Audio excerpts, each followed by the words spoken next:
dia amin'ny fifaniana lehibe indray raha lasa mbamalala mihaona amintsika amin'izao fotoana izao a dia faly indray ny tena koa mihaona aminao eto amin'ity androany ity anatin'izao fandarantsika vavaka fiambenana izay rano amin'ny fandarana andramoka izao a dia ny Aki radio a ny mpikambana anatin'ny vavaka fiambenana ary ny groupe izay mare izay miaraka amintsika isan'andro miaraka manatosana izao fandarana izao aminay mianakavy a dia fiadana tompony eo amintsika tsirairay avy dia faly indray ifampizara aminao eto androany ny fahasoavan'Andriamanitra ny filazantsara ka raha androany no vao tonga eto dia teteny aminao hoe maharitatra amin'ny farany ianao a ary miatombena tsara za mifa tsy tonga hoazy tonga fotsiny eto ianao fa misy raharaha ilan'ny tompo anao a ary misy hafatra tiany ampitaina aminao amin'ny alalan'izao fandarana izao ka dia maharitatra amin'ny farany a adiny ray sasany mahery kely eo moa ny rahantsika anaty hira vavaka toroteny famelabelarana ny toroteny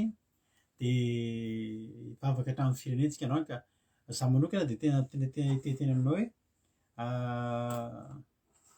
tsy takan'ny nivoahanao teto no tsy takan'ny idiranao teto ny voahanao eto amin'ity androany ity raha mahatratra amin'ny farany ianao ary raha androany no vao tonga eto dia aza mieritreritra hoe vahiny fa atao ohatry ny efa paketo foana ianao dia tena hoe aza misalasala miditra anaty commentaire miaraka aminay tsirairay avy fa tsika moa dia ray ihany eo amin'ny Jesosy halleloia ary tsisy tompony ty fandarana ty fa any Jesosy izy ty tsy mialon-javy tsy manavaka an'izany izy dia tahiny tompo tsika menakavy dia tahiny tompo koa tsika efa paketo niditra voalohany teto androany ranabavitsika Marizô dia tahiny tompo manokana ianao ranabavy Marizô ianao niditra voalohany teto androany raha tsy diso ny fijeriko dia fiadana tompony eo aminao sy ny ankonanao rehetra rehetra dia tahiny tompo koa naranaraka azy tao raha latojo dia ao ihany koa Sandola dia Emelovely tahiny Jesosy Mampionina Nambintso Misfit Sandola Erika Berta Andoandry tahiny Jesosy Lina artisanat de Madagascar dia Angela io Olga Pulseria Kadaka Malala dia ao ihany koa i Maniko bonsoir dia ao ihany koa Erika Raka Razana Monika Lanorso Olga dia ao ihany koa i fandresena fitiavana Nambintso Makrina Niana Mahenso Angela io Berthe Savin Manambotsoa Aingonirina Andrena Solo Soameva fandresena fitiavana Tongasoa Fleur izy koa Berthe Kotre Kamaradin'i Jesosy tahiny tompo i Tina Rakoto Arzaka Fanilo Zavandramanana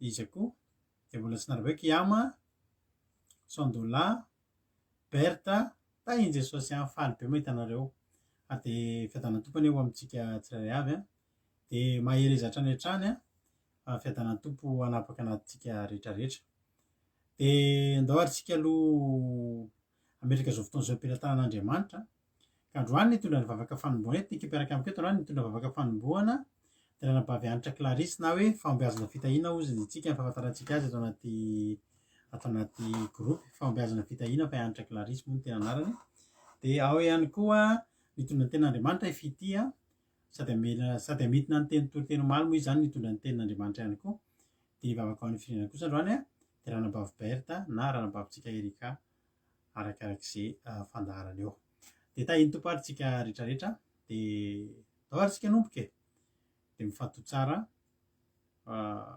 azo hery ianao tahiny tompo ary ranabavy Anitra Clarisse na fahombiazana fitahiana anao ny fitenenana tahiny tompo pasteur dia tahiny tompo atsika rehetra hiaraka vavaka sika tompoko ry ray masina tsara indrindro misaotra sy mankasitraka anao izay fa mbola nomenao indray tompontsosy fahafahana amin'izao alina izao afaka hivory amin'ny anaranao tompo masina tsara indrindro matoky izahay fa eto ianao satria ianao ny efa nanambara fa raha misy rona telo mivory amin'ny anaranao dia ho afovoany ianao kondreto izahay tompo mihoatra ny roa eny mihoatra lavitra noho ny telo azy ka miantso ny anaranao izay raha eo amin'izao alina izao aoka ny anaranao rery ihany no membonahitra eto amin'ity fivoriana androany ity. Ozy izy ianao hoe izay manaiky sy maka-to no hihinana ny voka-tsony tany. Eto ianao ray eo, hitondra indray, andefa indray ny teninao amin'ny alalan'ny mpanomponao. Aoka ilay teny izay ilainy tsirairay avy tompona apetraka ao eny am-bavan'ny mpanomponao, ho solo vaovao hatrany izy ray eo. Ary izay rehetra izay mihaino n'izany teny izany tompo, mangataka izay omeo fo mahay manaiky sy manka-to ny teninao. Aoka ny fonay tompo adio, ahay andray an'izay teny alefanao amin'ny alalan'ny mpanomponao androany izany indray. Ary ianao koa nefa nanambara tompo fa nandefa ny teny izy mba sitrana azy, ary anafaka azy tamin'ny longozany anjerany. Tompo tsy fantatra taiza ny anjeranay tsirairay avy reto tompo, fa rehefa andeha eto indray ny teninao dia hiarina izay tsirairay avy, ho sitrana izay tsirairay avy, ary ho afaka any amin'izay longo hianjeranay izay tsirairay avy. Ray masina tsara indrindra, apetraka feno am-pelatananao izao fotoana izao, ny connexion anay, ny fitaovana rehetra izay ampiasainay tompo, dia rakofana sy tandremana amin'ny raha sarobidin' Jesosy Kristy izany. Aoka tsy hisy ho tapatapaka ny connexion anay eto, aoka tsy hisy ho simba na dia ray ary ny fitaovana rehetra izay ampiasainay eto, satria ny anaranao no membonahitra, ny anaranao no asandratra iavo. Raha eo matoky zahay fa na dia mbola tsy nangataka ary izay ozy izy ianao, dia efa niaino sy namaly anay ianao. Matoky koa zahay raha eo, fenao ilay manana ny hevitra heverina anay ozy izy ianao, dia ny hevitra hitondra fiadanana fatsoloza. Koa misaotra sahady izay ny amin'ny valim-bavaka izay raisinay avy aminao. Ny teny izay ampitondrainao mpanomponao raha eo, dia aoka izy fitraikany aminay rehetra tsirairay avy izay mandray izany. Ho anao rery ny voninahitra mandrakizay amin'ny anara sarobidin' Jesosy. Amen.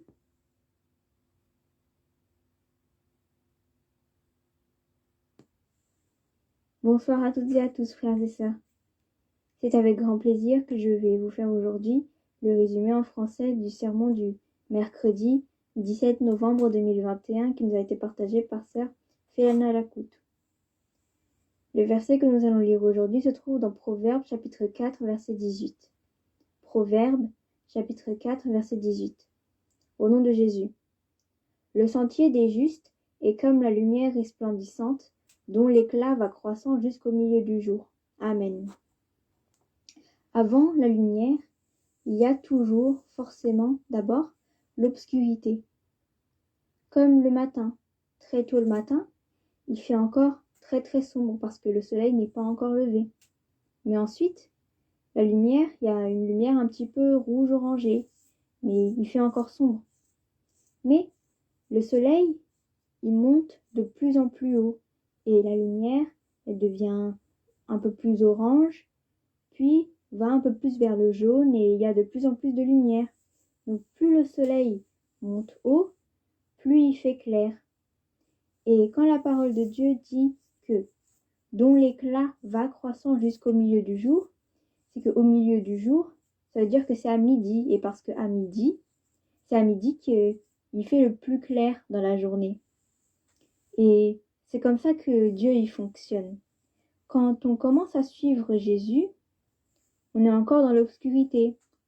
Mais après, notre vie devient de plus en plus claire, jusqu'à ce que ce soit le plus clair possible, jusqu'à ce que ce soit au milieu de son jour. C'est là que ta vie est la plus agréable, c'est là que ta vie est la plus belle. Et tout ça, c'est parce que nous sommes justes aux yeux de Dieu. Nous étions pécheurs avant, mais nous sommes justifiés par le sang de Jésus-Christ parce qu'on s'est repenti de nos péchés. Et c'est à partir de là que Dieu nous élève et a fait de nous petit à petit des lumières resplendissantes. Le plus important à avoir, c'est la patience. Certains n'arrivent pas à attendre que ce milieu du jour arrive, parce que c'est vrai que c'est un peu long. C'est vrai que c'est long parce que si on regarde, entre 6 heures du matin et midi, il y a 6 heures qui les séparent. Mais nous devons patienter. Dans Job, chapitre 8, verset 7, Job, chapitre 8, verset 7, on lit « Ton ancienne prospérité semblera peu de choses, celle qui t'est réservée sera bien plus grande. » Alléluia. Donc, tu commenceras petit, ta vie commencera peut-être un petit peu triste. Mais avec Dieu, quand on est avec Dieu, Dieu nous fait grandir et il améliore notre vie. Dieu, il aime bien choisir les personnes insignifiantes, les personnes qui sont vraiment en bas. Mais c'est là que Dieu les élève jusqu'à ce qu'ils soient au plus haut. Parce que Dieu veut montrer sa force et il veut montrer ce qu'il est capable de faire. Moïse, on sait très bien que Moïse, c'est un grand homme, c'est un grand prophète, c'est un porte-parole de Dieu. Alors qu'en vrai, c'est un bègue. Il parlait comme ça. Mais bonjour tout le monde. Il parlait comme ça. Il y a vraiment des difficultés à parler. Mais il s'est accroché à Dieu et voilà ce qu'il est devenu. Jéhovah l'a choisi pour être son porte-parole et pour aller convaincre même le pharaon de libérer les Israélites. Alléluia. Ruth, elle, avant, elle glanait. Ça veut dire que elle récupérait le peu de riz que les gens faisaient tomber dans les champs. Mais elle a cru en Jéhovah. Et maintenant, enfin pas maintenant, mais après, elle est devenue la femme d'un homme extrêmement riche et elle est devenue elle-même propriétaire des champs. Donc, aie de la patience. Tu verras les fruits que ça va porter. C'est vrai que avec Dieu, c'est long d'attendre que le soleil arrive au plus haut, mais ne te décourage pas. Dieu, il veut que ta vie s'améliore et elle s'améliorera. Dieu ne va pas laisser un plan échouer en plein milieu de chemin. Et c'est pour ça qu'il faut que tu crois, il faut que tu attendes. Ta vie ne s'arrêtera pas de s'améliorer tant qu'elle n'arrive pas au milieu du jour. Aie confiance en lui. David, avant, il était berger et il jouait de la cithare pour ses moutons. Mais il a fait confiance à Jéhovah. Et il a d'abord commencé par jouer pour le roi, jouer de la cithare pour le roi, puis ensuite il est devenu roi lui-même parce qu'il lui a fait confiance, parce que Dieu l'a élevé et parce que David a lui eu de la patience. Alléluia. Voilà pour le résumé en français du sermon du mercredi 17 novembre 2021. Que Dieu vous bénisse. Alléluia, mankasitraka ny fititsika tao anatin'izay famitiana izay dia hotain'Andriamanitra foana ane fitianana fotoanaovana an'izay foana. Dia mankasitraka be dia be an'ny fahombiazana fitahiana koa tamin'ny vavaka matsiro. Dia izaho avy nahita natsiro be ny vavaka nataony androany, natsiro be ny vavaka dia mankasitraka dia ampiasanao foana koa ane Andriamanitra ranabavy dia tokava foana mandray anjara. Alléluia, asan'Andriamanitra daholo izany. Nareo koa afaka mandray anjara ohatra anazy maniry nareo indray andro any hoe izaho koa mba handeha hanao vavaka fanomboana dia miteny aminay nareo dia manao vavaka ohatra an'ireny, ohatra ny efa ataon'ny ankizy ireny. Fa zavatra ngeza be zavatra izay ataontsika eto.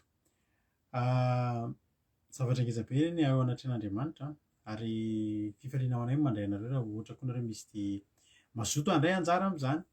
Dia ataovy dia vitanao ny vokany fa tsy foana tsy akory ny fikerezanareo anao Kristy Jesosy izy valiny dia izy valiny tokoa ireny koa dia tahiny tompontsika rehetra.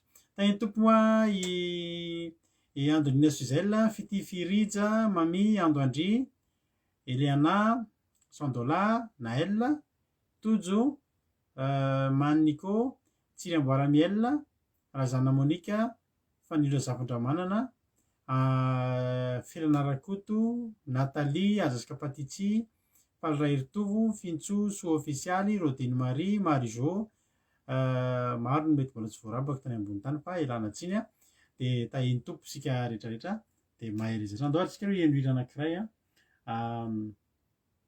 izay ahafantarantsika fahatsaran'Andriamanitra tokoa. Andao ataontsika ity raha mahafinaritra be ity dia samy meno finaritra isika rehetrarehetra.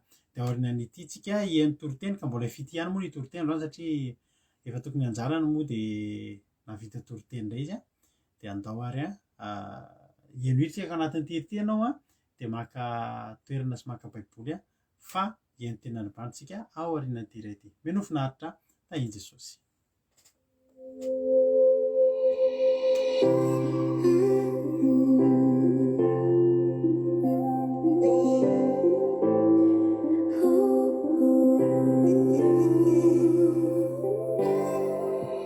Misy gamavisatravy ambozonanao misy tady mahazaka misaringotra aminao finjaly mampahorive ny fiainanao ety Jesosy ny antranao na sisy ny fety nanaky iarive satraminao nentanao niaritra mafifizany no fety tsy kify fanezaka nama olana tonga ireny ianao lay maminy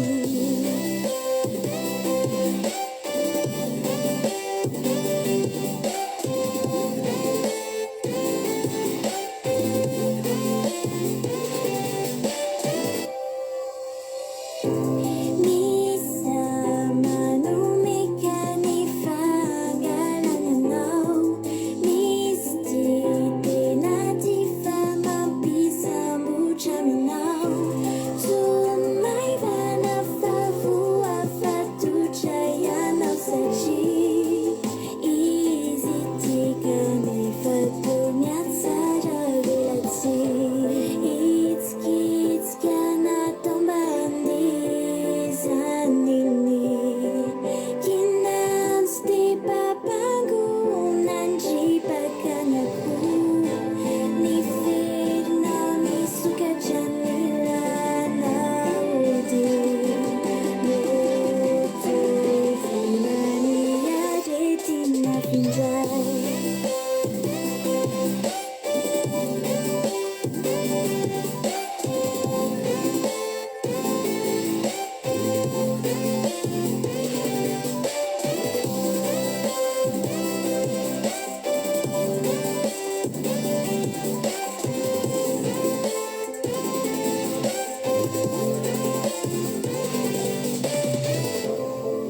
Fantaro zay vorakitrakaty ny fony ny tidina tio tsy mila taminy tsinjovy sao takalomokendre ny fony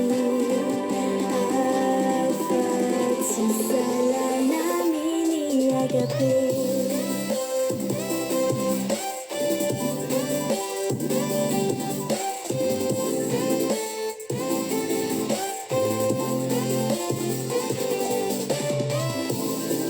nanaky arive satramina tekana niaritra mafifizany no fety tsy kifanezaka namaolana tonga ireny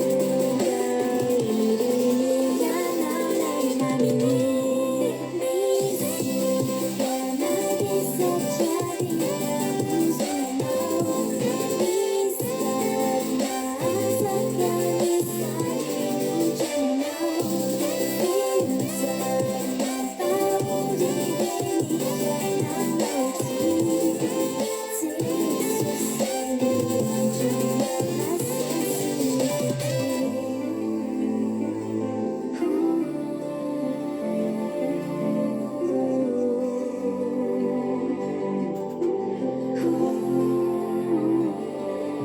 ny tsy kifanezaka nama olana tonga oreno ianao malalany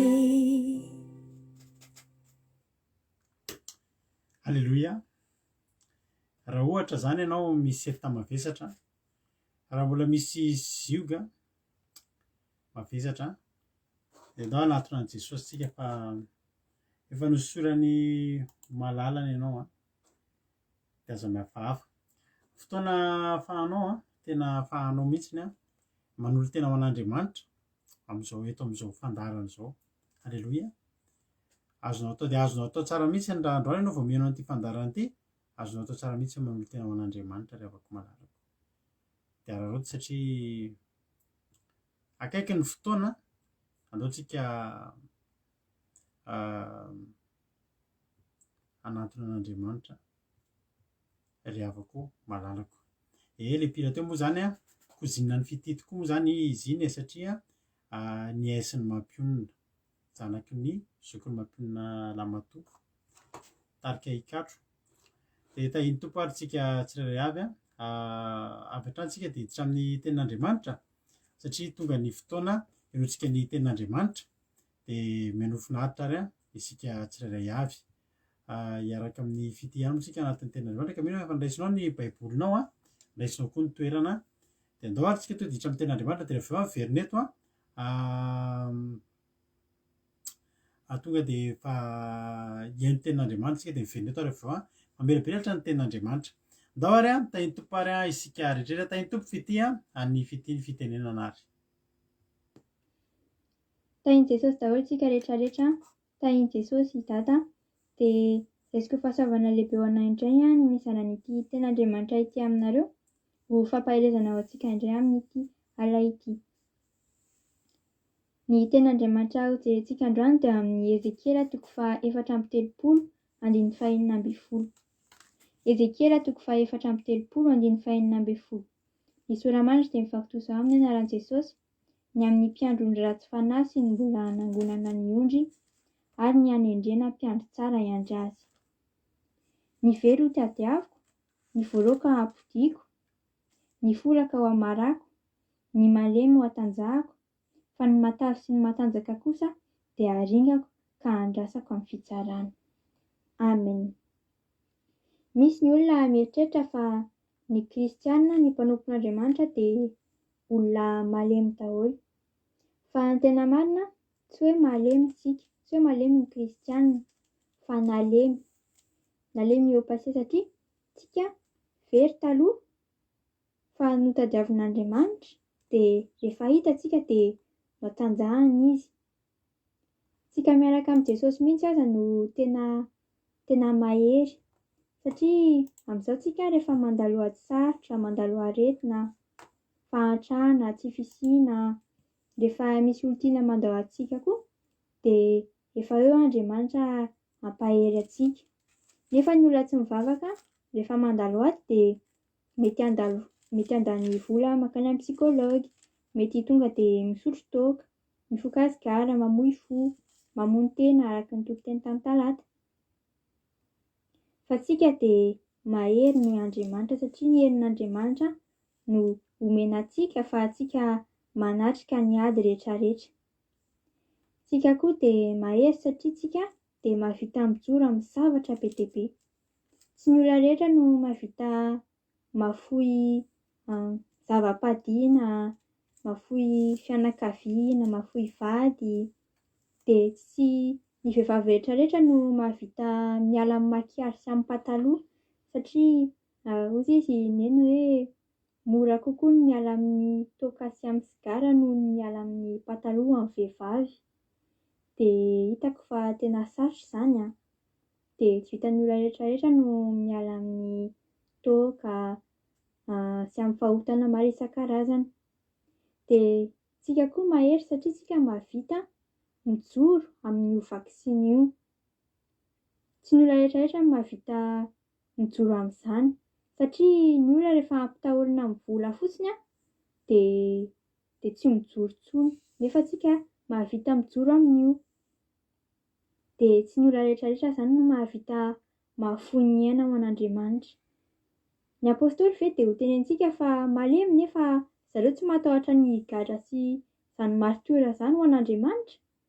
Nefa ny olona vao himehezana kely fotsiny noho ny finoany dia efa kivy, vao tenenina fotsiny hoe andao tsika hifadiana dia efa kivy.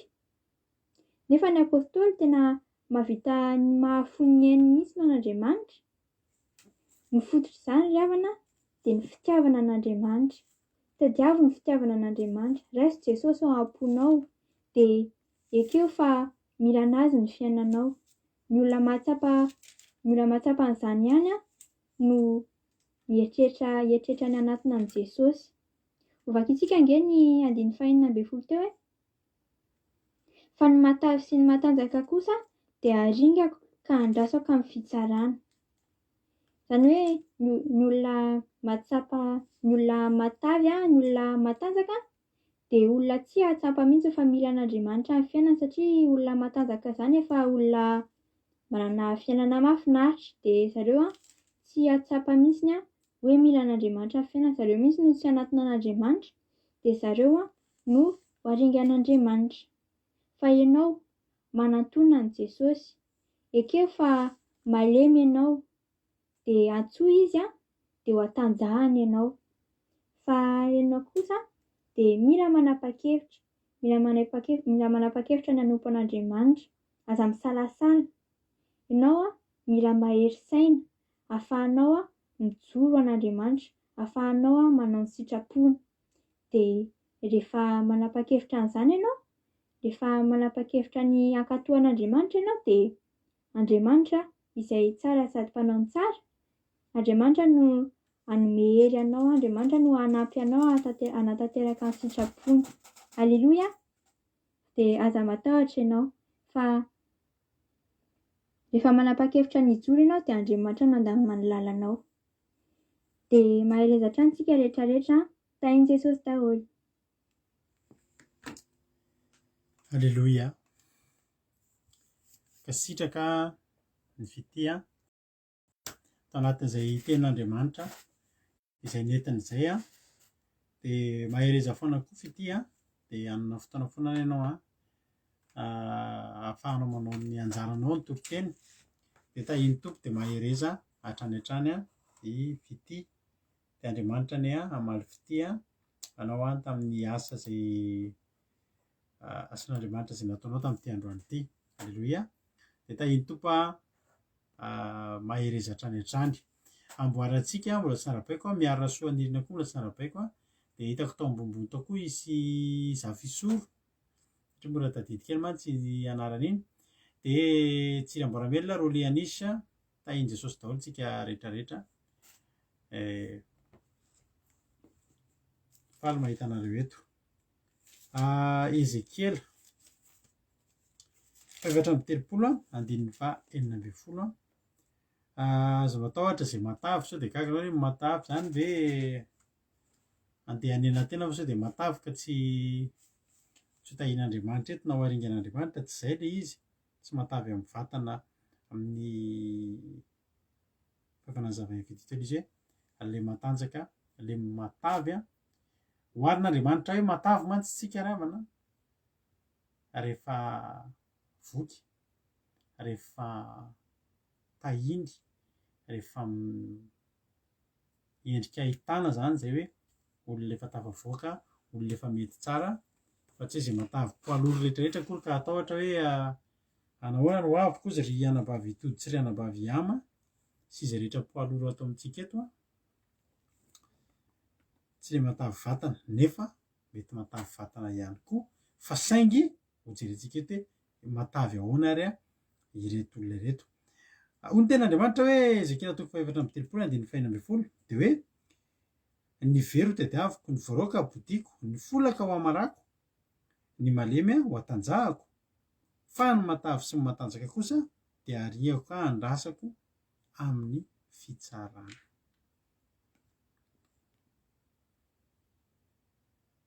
Zao ry havana malala,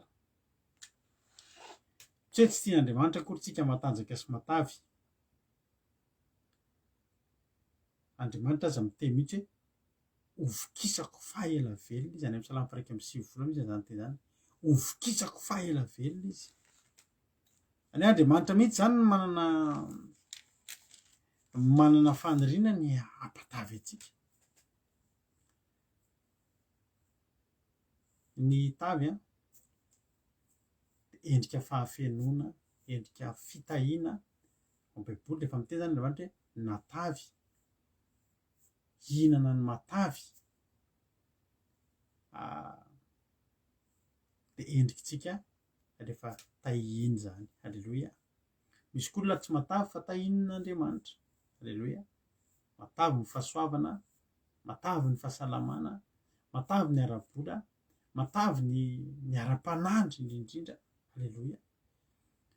Dia mahavariana fa zay ny ten'Andriamanitra hoe ho aringako kosa nefa izao izy matavy a sy ny matanjaka fa maninona ary tsy ny matavy sy ny matanjaka rehetra ireo havana fa ny matavy sy ny matanjaka manao tsinitsinina an'Andriamanitra. Ny matavy sy ny matanjaka manadino an'Andriamanitra ary ny zavatra tena tsy tatin'Andriamanitra dia izao ny mahita olona anankiray a natavezina sy natanjahatra nefa manadino azy sy manao tsinitsinina azy. Ireo a ilay iantefan'ilay teny a amin'ity androany ity. Fa raha Andriamanitra manokana dia ny sitrapon'Andriamanitra dia ny ampatavy atsika, ny amoky atsika. Aleloia. Tovitovitra sy maitso.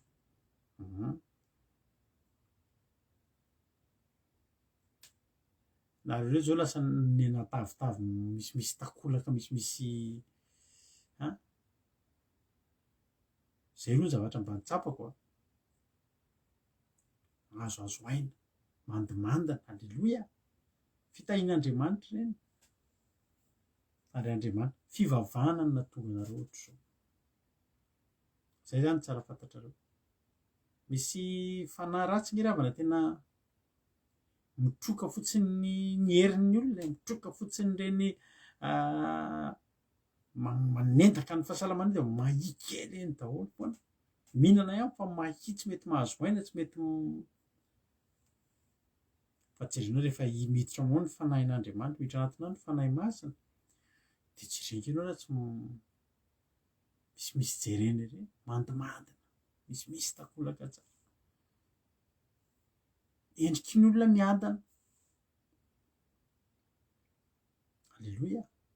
Endriky olona miadana, tsy olona mifarirotra, tsy olona mainamaina kôkakôka reny fa olona tahin'Andriamanitra.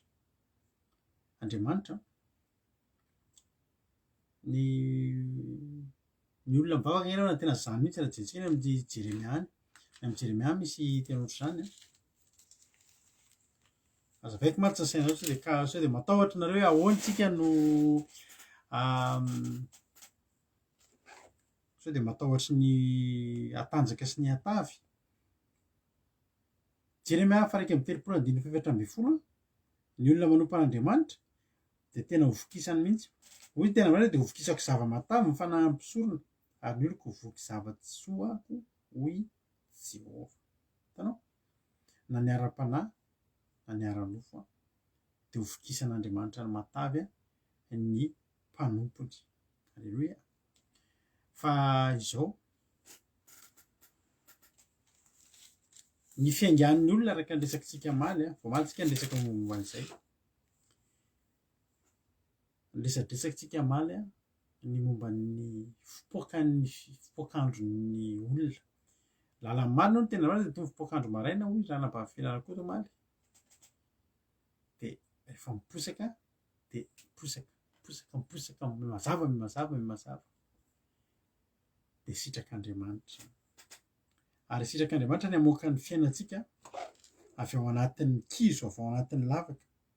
Raha very ianao dia ho tadiavina, raha voaraoka ianao dia ho ampidiny. Andriamanitra daholo manao an'izany. Raha folaka ianao dia ho amarako, aloha ho tsaboina, ho bandina, ho ahitsy. Aleloia. Ary malemy ho atanjahy. Tena sitrapon'Andriamanitra nahita antsika hanana fiainana mahafinaritra. Tena sitrapon'Andriamanitra. Ary mahafinaritra an'Andriamanitra, Andriamanitra tsy taka ny izay nanao na patron taloha. Dia ohatran'ny tsy tian'izany mahita anao metimety. Fa raha ohatra ianao miova tômôbilina na ohatra ianao mahazo entana fitaovana vaovao metimety dia ohatry ny tonga izy dia ohatry ny hafahafa be. Ohatry ny hoe sanatria hoe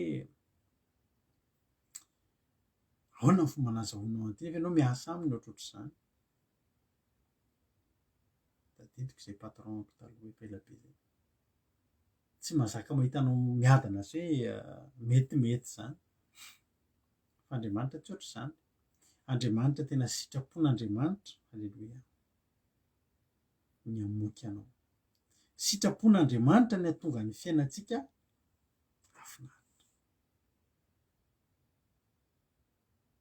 Ny zavatra ataon'Andriamanitra voalohany rehefa manantona azy tsika dia zao: ny mampitsofoka atsika ao anatin'ny tontolo ara-panahy. Tena marina mihitsy zany teniko amin'ny anabavizena patron-nay tamin'izaho vao nanomboka ny asa voalohany zany efa ela be.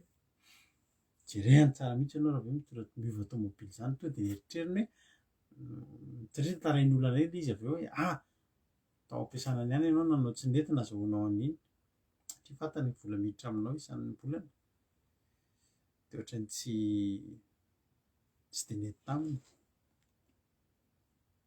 Ny an'Andriamanitra vao tonga eo amintsika dia programana fanatsarana no tian'Andriamanitra atao eo amin'ny fiainantsika. Programany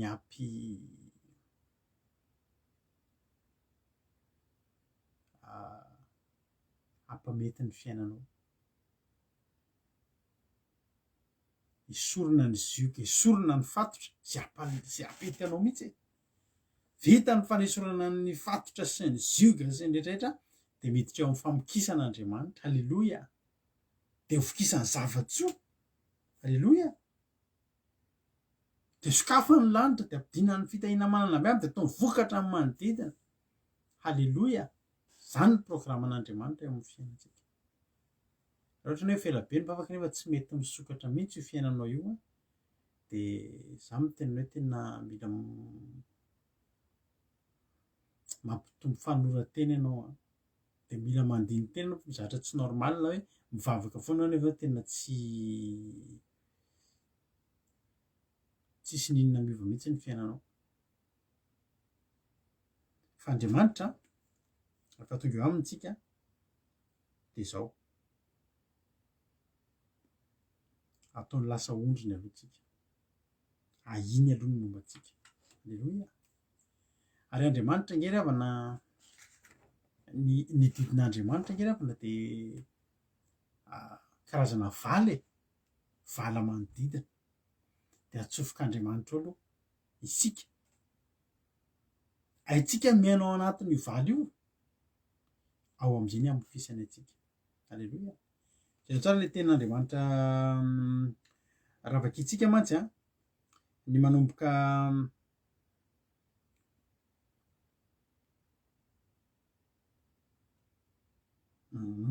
andininy faraika ambin'ny folo nge manomboka vakitsika manomboka amin'ny Ezekiel toko efatra amby telopolo hoe andininy faraika ambin'ny folo minaran'i Jesosy. Fa zao no lazaina an'i Jehovah Tompo: indro za, eny za no ihany ondriko sy andinidinika azy. Toy fandinidinika mpiandro ny ondriny amin'ny andro ratratraran'ny ny ondriny izay efa nela, dia toy izany koa ny andinidinihako ny ondriko sy ny amonjeko azy avy any amin'ny tany rehetra izay nielezany tamin'ny andro mandrahona sy mahispito. Tany mandrahona sy mahispito daholo ny nangalana antsika tanaty aizina. Halleloia! Tany anaty aizina, tany anaty aizina, tany anaty mahispito, tany anaty mandrahona, tany nangalana antsika. Ny ely tantsika, miely zany mandehandeha tsisy pia, dia zikreo nandehandeha tsisy pia daholo. Rehefa tonga amin'Andriamanitra ianao dia mifalifa misy pia ianao, manana pia. Ary rehefa manana pia ianao dia izao no teniko anao: mety aiza ho ahiny. Halleloia! Ny ondry rehefa misy pia dia manomboka misy atao anaty vala dia manomboka manara-dalàna amin'izay. Halleloia! Any teteny aminao androany hoe zany ondry tsy misy pia zany dia reny ondry tsy misy miteny reny. Ilay mety mahita tombontsoa ny ondry tsy misy pia satria tsisy mpiteny. Fa tsy vitany tsisy mpiteny rehefa miahy eny ianao miahy zany mandehandeha eny fotsiny, libre, malaladalaka eny. Dia ny lafy mahatsara azy tsisy miteny, tsisy ninona rana, tsisy lalàna rana, tsisy ninona, fa ny lafy ratsiny mandeha irery, miady irery. Na ny hohanina ary ianao no mitady ny bozaka hohaninao. Fa rehefa tonga amin'Andriamanitra ny olona, ny ondry, dia raisiny ho adidiny. hoy ten'Andriamanitra hoe anefa telo ambin'ny folo ary hoentiko mivoaka avy any amin'ny firenena izy ka angoniko avy any amin'ny tany samihafa dia hoentiko ho any amin'ny taniny sy andrasako eo tendrombohitry ny Israely ary sy ny andohasandrika ary eny amin'izay tsara honenina rehetra eran-tany. Hitanao tsara honenina, hitan'Andriamanitra ho any toerana tokony asianantsika. Metezanao zanak'ondrin'Andriamanitra, metezanao tena ho hifanena amin'Andriamanitra, metezanao tena ho trotroin'Andriamanitra. Andriamanitra manana tany tsara afaka asianana. Jereo tsara nareo rehefa mivavaka e, manolo tena mivavaka tsika dia hovain'Andriamanitra. Na ny asanao io ary hovaina dia ataony lasa asa halleloia amin'ilay mety tsara aminao. Za rehefa nanomboka nandray an'Andriamanitra, rehefa nandray an'i Jesosy tamin'ny 2007 dia ny asako no hovaina voalohany. Ny asako natahotra tamin'izany ny asako iray izay tena nanavanana anahy fa niala tamin'ilay asa natahotra izao ve no mivavaka fa toatra vomeo ataon'Andriamanitra hanahirana ity fiainako ity fa inona ny tian'Andriamanitra tongavana? Tsia, ny tian'Andriamanitra tongavana ny tsaratsara kokoa ravana, ny tsaratsara kokoa. Za mampiranao fa raha Andriamanitra ny arahanao, Andriamanitra ny nanoloranao tena, ny fitantahan'Andriamanitra amin'ny fiainanao tsy takatry ny sainao io fa nefa tena tsy mankany amin'ny ratsiratsy kokoa io, tsy mankany amin'ny ratsiratsy kokoa io fa any amin'ny tsaratsara kokoa no tanjon'Andriamanitra. Dia hoentiny ozy izy ary hoentiko any amin'ny tany ny andrasako eny tendrombohitry ny Israely ary ny andohasandrika ary amin'izay tany tsara honenina rehetra eran-tany. Hitanao ny miaraka amin'Andriamanitra teo ilay ondry rehefa tsisy mpià dia mirenireny dia andehana daholo ny tany rehetrarehetra dia mifaly ery tena izao ilay atao hoe liberté, izao ilay atao hoe fahafahana, andalako daholo ny tanàna rehetra. Fa miaraka amin'Andriamanitra jereo daholo ny tanàna ny toerana hitondrany azy, entiny any amin'ny tany samihafa, hoentiny any amin'ny tany ny andrasako eny tendrombohitry ny Israely ny andohasandrika eny amin'ny tany tsara. Fa miaraka amin'Andriamanitra tsika tsy tapaka ny tombontsika, bory ny tombontsika, tsy afaka mandeha n'aiza n'aiza intsony.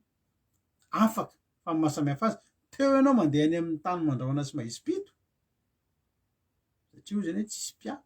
Fa rehefa amin'Andriamanitra misy mpià dia mandeha eny amin'ny toerana rehetra fa efa miaraka amin'Andriamanitra. Halleloia. Ny zavatra rehetra dia mieritreritra hoe tapitry io fiainana io rehefa mivavaka, tsy afaka manao, misy ny zavatra tsy azonao atao intsony satria tsy sitrapon'Andriamanitra. Fa azonao atao tsara mihitsy ny miaina. Halleloia. Fiainana be dia be ny namen'i Jesosy atsika. Ary eto dia Andriamanitra rehefa mandray an'ilay ondry, mandray tanan'ilay ondry dia entiny eny amin'ny toerana rehetra rehetra. Halleloia. Maty antoka ho any olona matahotra mivavaka hoe tsy manana fiainana intsony, maty antoka. Fa vao mety n'Andriamanitra eny amin'ny toerana tsara rehetra, tsara honenana eran-tany. Ary mbola tsy ampy izany, 1.7 ary ny eny amin'ny tany tsara no fiandrasana iandrasako azy, ary eny tendrombohitra avy ny Israely no tany iandrasana azy. Ao no andriny amin'ny tany tsara ary eny amin'ny fiandrasana tsara ahitra no hinanatra. Dia any tendrombohitra Israely tsara ahitra,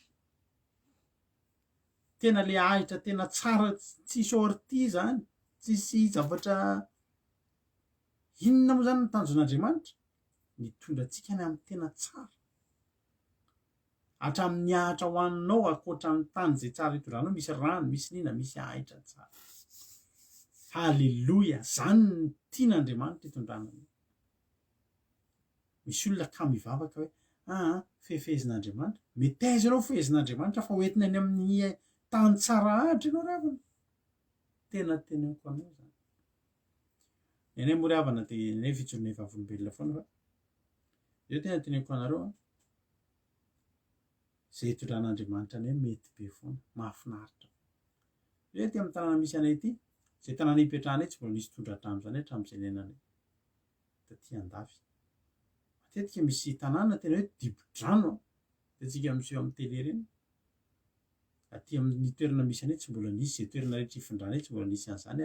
Toerana izay hifindranay tamin'ireny tamin'ny 2020 eo eran'ny tanàna ireny ny ambulance maka olona voan'ny covid teo tanàna hoe tsy nisy nefa ny teo tanàna hoe olona antitra daholo ny ankabetsahana tsy hisy olona maty ny covid zany teto amin'ny fokotany misy any teto amin'ny village misy any tsy nisy tsy nahare anaty iray hoe inony zany misy ambulance tonga na pompier tonga tratran'ny covid le olona tsy milamina be tena hoe tsisy an'izany alleloia taty amin'ny hoe tsisy ny fandriatana hoe ny divan'izany ny sakafo tamin'ireny hoe fotoanan'ny confinement reny tsisy an'izany ety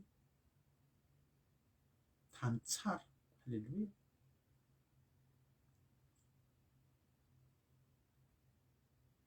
mahafinaritra nge ravana ny mivavaka tena teneniko anao fa mahafinaritra ny mivavaka mahafinaritra ny entin'Andriamanitra eny amin'ny tany tsara ho fiandrasana no andrasako azy reny tendrombohitra avy n'Israely ny tany andrasana azy ao ny andriny amin'ny tany tsara mandry tsy mitotototo tary amin'ilay ray tary rehefa ny ely dia naniny tany amin'ny andro mandrahona sy ny maizipito ha ondry any amin'ny toerana maizipito zany ve ravana tsy ataon'ny ambodi natoromaso aza tsisy hoa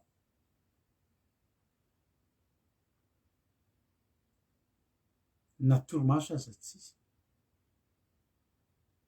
ety aminay ohatra ny teny mampino misy olona antitra voaka eo amin'ny sisim-bavahady eo ry zareo dia mitanynandro dia miarahaba tao bilan fa tsisy matin'ny covid alleloia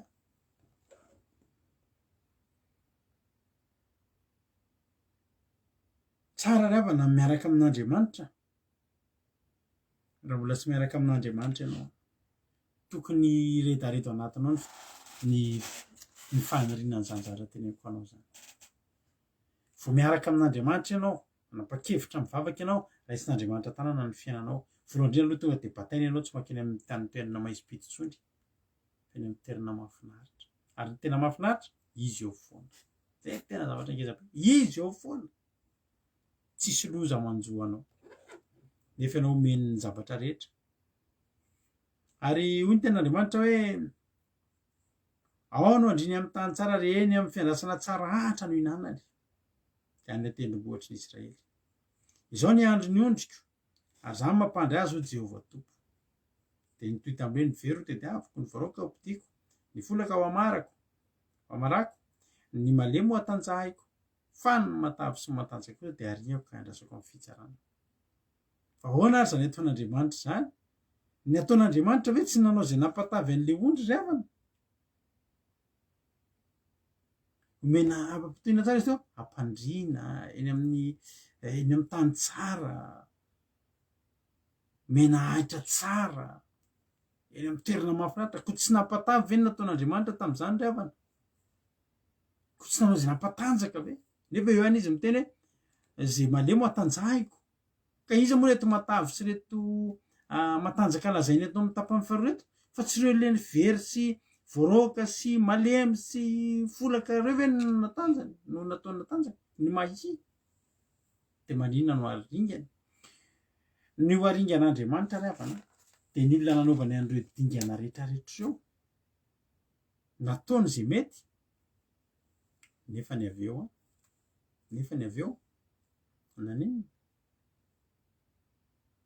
avy eo niala tamin'ny ny zanak'Israely dia tena nanao an'izany tamin'Andriamanitra afaka itsika ny Deutéronome angy Deutéronome toko faharoa amby telopolo andininy fadimy ambin'ny folo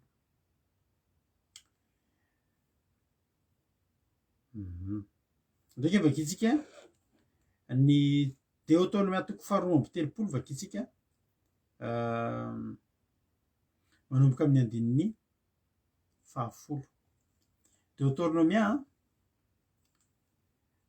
toko faharoa amby telopolo andininy fahafolo amin'ny aran'ny Jesosy manao hoe nahita azy tany anefitra izy dia tany amin'ny tany foana be nampiarona ka dia nanodidina sy ny azy ary notandre manontaka ny anak'Andriamasony andavo zany Andriamanitra dia nahita izy nahita ny zanak'Israely teny amin'ny tany efitra sy teny amin'ny tany foana tany efitra tany foana tsy misy nininina zany tany foana tsy misy nininina de vao nahita an'iny Andriamanitra na tsy nangatahana azy. Reo ondry reo ny zanak'Israely tsy nangataka Andriamanitra ety amin'ny tany foana mampajery reo hoe ty avela am'izao ve le olona tsy izany fa Andriamanitra nandalo fotsiny teo de nahita tsy avelako am'izao reo. Tsika reto ngerana tsy betsaka amitsika tsy nangataka an'izany hoe Andriamanitra tena nambata io fa Andriamanitra ny nandalo de nahitanao teny amin'ny tany efitra, nahitanao teny amin'ny tany foana de tapa-kevitra Andriamanitra, nandray fanapa-kevitra Andriamanitra aninona anodidina sy ihany fiainanao. Ary na de tsy nangatahanao ary de inona zavatra nataony de nitandremany tahaka ny anak'Andriamasina ianao tonga etio. Za vao eo niaraka tamin'ny janako taratara kely mitandaratsika anao fa mbola nisy fivorian'ny mpampianatra sy ny ray aman-dreny teo fa rivariva be ny anjaran'ny janako fa rehefa avy eo amin'ny fianaran'ny janako de mandalo hôpitaly zay. Zao mba atao an-tsaiko fa nandalo any hôpitaly ndry ato zao misy olona tena ifampitadiavana mihitsy vao mahazo aina kopakopahana vao mahazo rivotra. Ato zao misy olona tena tazomina mafy amin'ny fanafody asa na hotratrandram-pitso maraina. Za nefa ty andeha ho aiza andeha hanao fandarina de atory be tsy misy ohatr'izany. Halleloia. Ianao io nge ravana nitandreman'Andriamanitra tahaka ny anak'Andriamasina mba tonga anao io tonga eo. Iza moa ny afaka nanome toky anao? Iza moa ny tena afaka manome toky anao? Fa afaka tonga normal ianao raha tonga eto. Fa za te teny aminao misaoran'Andriamanitra foana anao raha tafafo raha-pitso maraina de misaoran'Andriamanitra koa ianao raha tafody raha-pitso hariva. Misy olona mivoaka ny trano fa ny fianakaviana maka azy any amin'ny toerana any amin'ny hôpitaly any ravana. Olona mampandreny tokantrano hoe tena tsy namantsika intsony izy fa misaoran'Andriamanitra ianao. Misaoran'Andriamanitra ianao matory de mifora-pitso. Saingy ohatra ny maty isan-kaly saingy isan'andro ka mitsangana amin'ny maty ravana. Mitsangana kely amin'ny maty isan'andro ke tsika velona isan'andro io fa iza natsiarovanao ny tamin'ny alina. Ny solona taminao ny fananao tsy sinina fantatrao zany. Misaoran'Andriamanitra namakivaky ny tontolo andro ianao misaoran'Andriamanitra fa sy ny olona rehetra ny tonga ao an-trano.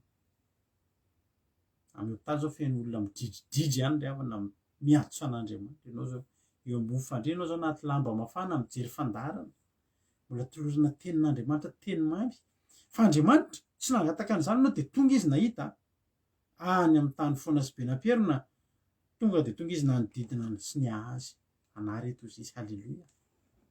De nitandremany tahaka ny anak'Andriamasina tsy na hoe nanisy anao ninina toy ny voromahery manaitra ny eo amin'ny ankaniny ka maniditsidina eo ambonin'ny zanany de toy izany namelarany ny elany sy nandraisany azy ary nitondrany azy teo ambony elany. Halleloia. Tsy lavitra anao Andriamanitra ho niditsidina teo ambony. Misy olana ianao tonga izy tondra vahaolana. Mila valim-bavaka ianao tonga izy. Halleloia. Noana ianao tonga izy nitondra izay tokony ilainao. Krizy firy zay nandalovanao fa io ianao io. Io ianao io.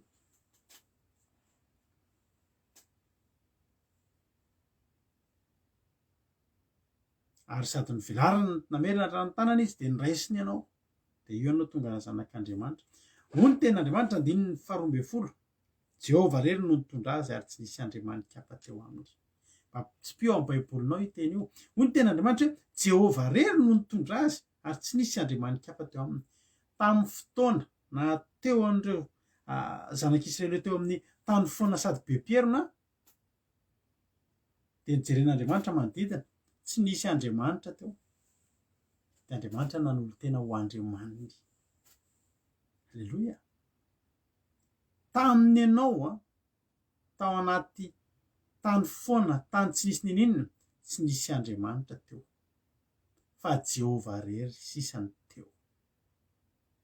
Ary raha nisy andriamanika hafa teo tsy nila anao akory. Tadidinao zay. Tao anatin'ny olana hoe tsy nisy andriamanika hafa nikarakara teo hoe mba nalahelo anao tsy nisy zany.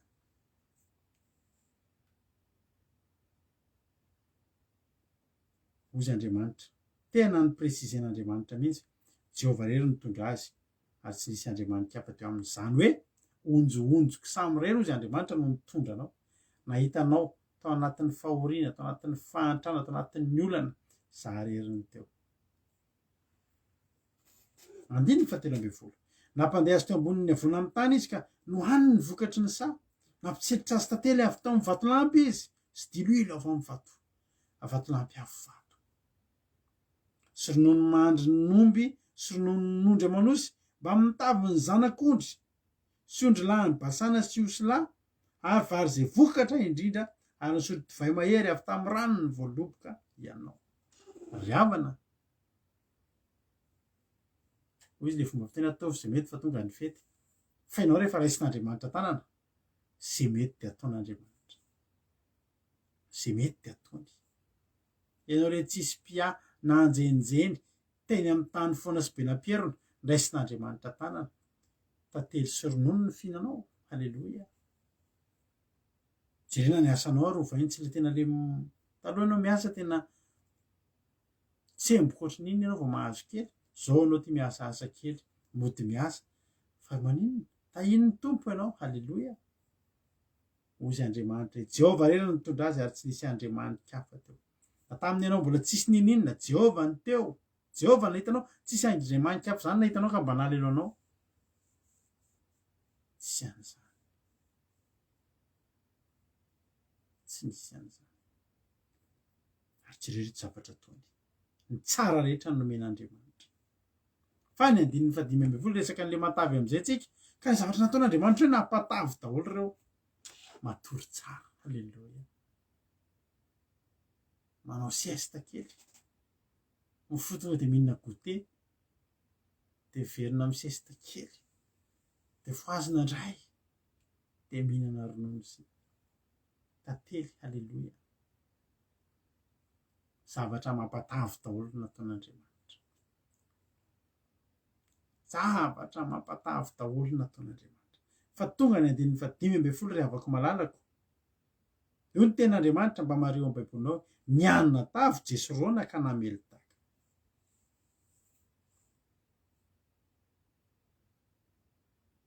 Niana tavy, anormal ny nandavy. Iza le Jesorona?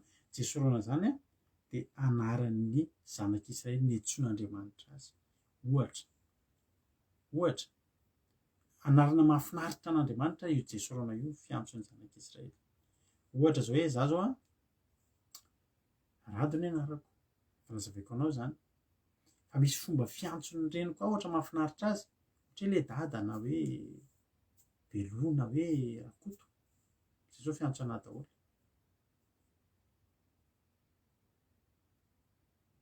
Na Dado. Tsy haiko izay fiantso anao. Fa anaran'ny zanak'Israely io Jesorona io fa anarana tena mamin'Andriamanitra no miantso an'ny rehefa ingotingoty amin'ny zanak'Israely, rehefa ho raisiny amin'ny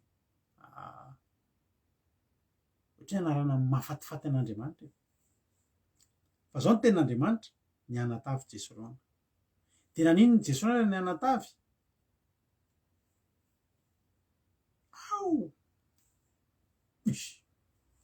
Le amin'ny film ireny namely taka.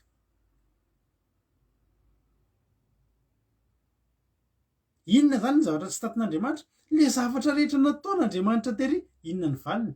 Taka. Mahoasy.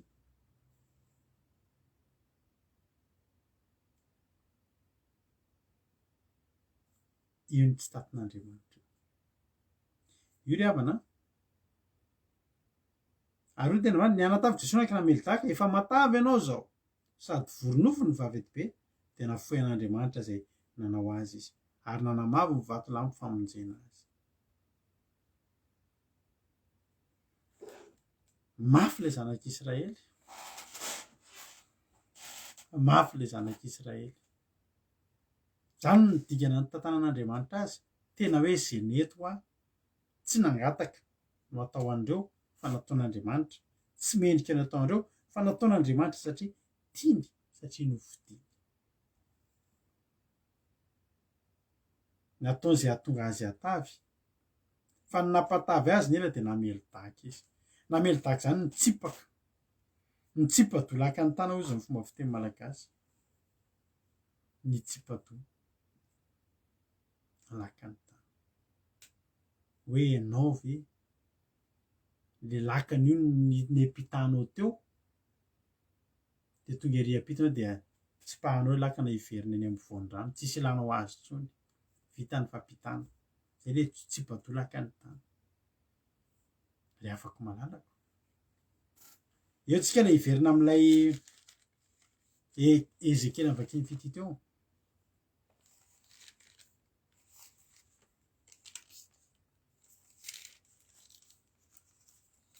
Ezekely 7:30 dia ny 9:12. Ny very ho tadiaviko ny voroako ao ampidiko ny folaka ao amaroko ny malemy ho atanjahiko fa ny matavy sy ny matanjaka kosa le matavy sy matanjaka namelidaka ho tian'Andriamanitra itodiany eto.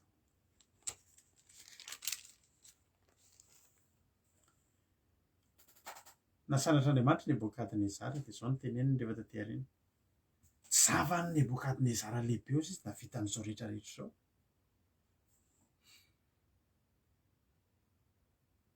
Ry afako tsy zakan'Andriamanitra ny mahita olona nataveziny dia mandaka azy.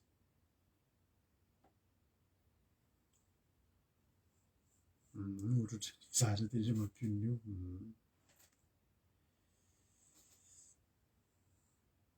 Reo le ho haringan'Andriamanitra. Za teo amin'ny fiainako nahita fotoana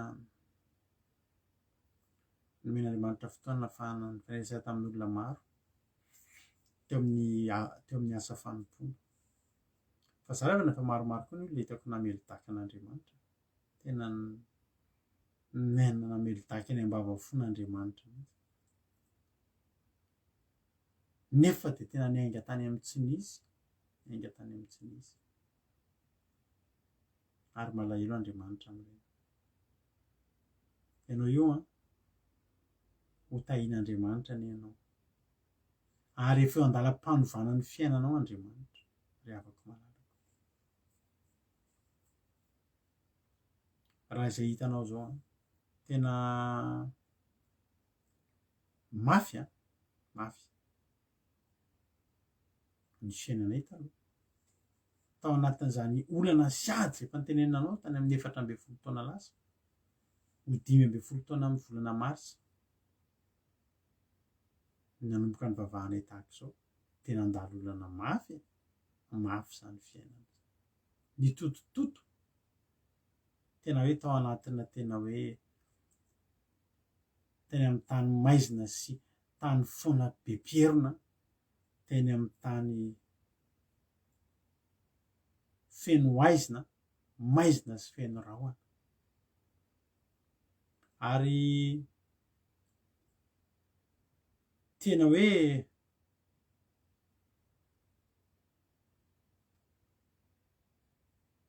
tena fiainana tsy tokony hisy mamon'izany intsony.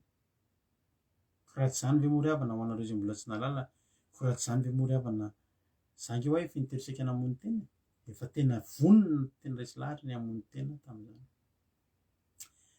Efa dinihako zao hoe ahoana re zany ny fomba famonoko tena tsara. Andeha ho alaiko ny moto dia andeha eny amin'ny route nationale eny amin'ny lalan'ny Tamatavy iny amin'ny alina be dia ataoko fasapasy amin'ny camion.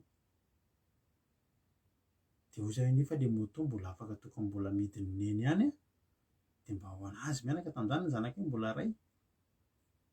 Mba dia aleo tsy potehana ny moto. Mandalo amin'ny Mare Masay indray tamin'izany mandeha moto dia mandeha tôbily andeha ho aviliko any amin'ny Mare Masay ty tôbily dia alatsako anaty rano. Dia nefa indray mieritreritra nefa za mahay milomano, tsy maintsy ilomano eny hivoaka. Inona re ny hevitra hisaoty avy eny ambony eny amin'ny 3e étage zay mipetaka teny Alamahitsy kara sanatria tsy maty dia marary be. Dia ahoana ary izany? Andao hoanina ny indry c'est comment hazava anazy ny dikany indry. Tena marina. Dia any ery dia andao ny ataoko ny vakinina be dia be fa ireny no tonga dia matory anao dia izay. satria mafy ny fiainana, ratsy ny fiainana, tebotebo lava, tahotra tebotebo ororo fanahina tsisy afa-tsy ranomaso de aizina. Miposaka amin'ny masoandro fa ianao maizina ihany, misy rahona mitatao manaraka anao am'izay alehanao. Adi-tsaina tamin'izany, adi-tsaina, adi-tsaina. Fa naniditsidina teo ambony teo Andriamanitra nahita de zay alao fa hoahiko ny fiainany reto. Halleloja. Iny zay mivady manomboka mangetaeta.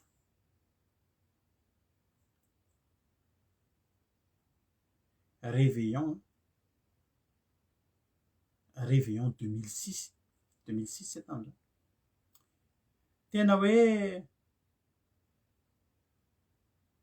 mitady fotoam-bavaka. Taiza teo amin'ny fiainana hoe réveillon de hitady fotoam-bavaka fa tsy handeha handia. Mitady. Nangaitahitan'Andriamanitra, Andriamanitra aiza ny misy anao? Fa toa hoe mahavonjony ianao raha nireny tamin'ny fijoroana vavolombelona.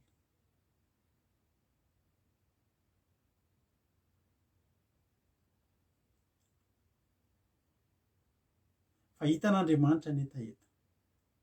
Ary rehefa hitan'Andriamanitra ny etaeta dia izao ny teniny hoe andao fa hoentiko ianareo. Halleloja. Tery volana taty aoriana, tery volana tao aorian'ny etaeta be ana hitady an'Andriamanitra tao anatina ranomaso, tao anatina fijaliana. Raisin'Andriamanitra tanana, nentiny tao anaty vala amin'izay. Fa tao anatin'le vala aloha ohatry ny tamin'ny voalohany, tena ohatry ny tery ato tsika roneny a. Tery ato zany fiainantsika zany a, inona avy le tsy azo atao? Oay. Tena tao anaty vala, nitsana daholo. Raikitra ny takalo alakirihitra teo mihitsy. Alaina daholo zay tsy fahatanterahana rehetra natao teo ambony mizana anankiray. Eto ambony mizana anankiray misy fahafahana, fiadanana, ay maitso, ahitra tsara. Halleloja. Zay zavatra rehetra mampatavy teo ambony mizana iray. Ny mizana tsy maintsy mitovy mipoaha dia miara-mijanona eto, fa na ny ray ambany na ny ray ambony. Ahoana tery ambany tery aloha le zava-nampatavy rehetrarehetra nitondra an'Andriamanitra. Halleloja. Vokatry ny sa tantely avy amin'ny vatolampy, dililo teo amin'ny vatolampy afo vato, ronono mandry nomby sy rononon'ondry amanosy, tavy ny zanak'ondry, ny ondry lahy mibatsana sy osilahy, vary zay vokatra indrindra, divay mahery avy amin'ny rano mboloboka. Eto amin'ny mizana anankiray, tsy nety niakatra io fa tsy maintsy natao teto aloha ny patalohandry mampionona. Ny fijagajagan'ny rado, ny fijejojon'ny mampionona, ny volomaso efa mila tsy hisy ninona fa dia crayon soratana sisa. Fanetretena, niakatra teo ambony teo daholo, nanomboka niakatra amin'izay ty le kely le ato ty. Halleloja.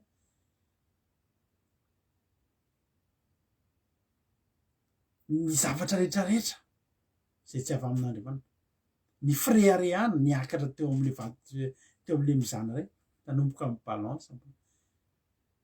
Halleloja. Ry havako,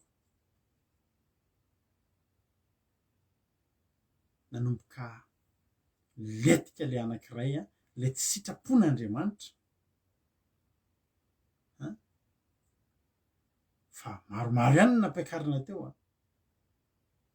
Io vadiko io tsy mahay manao zipo zany io. Tsy mahay manao zipo zany mampionona. Manao ihany izy rehefa tena hoe hiry eny ambony hanao koralina.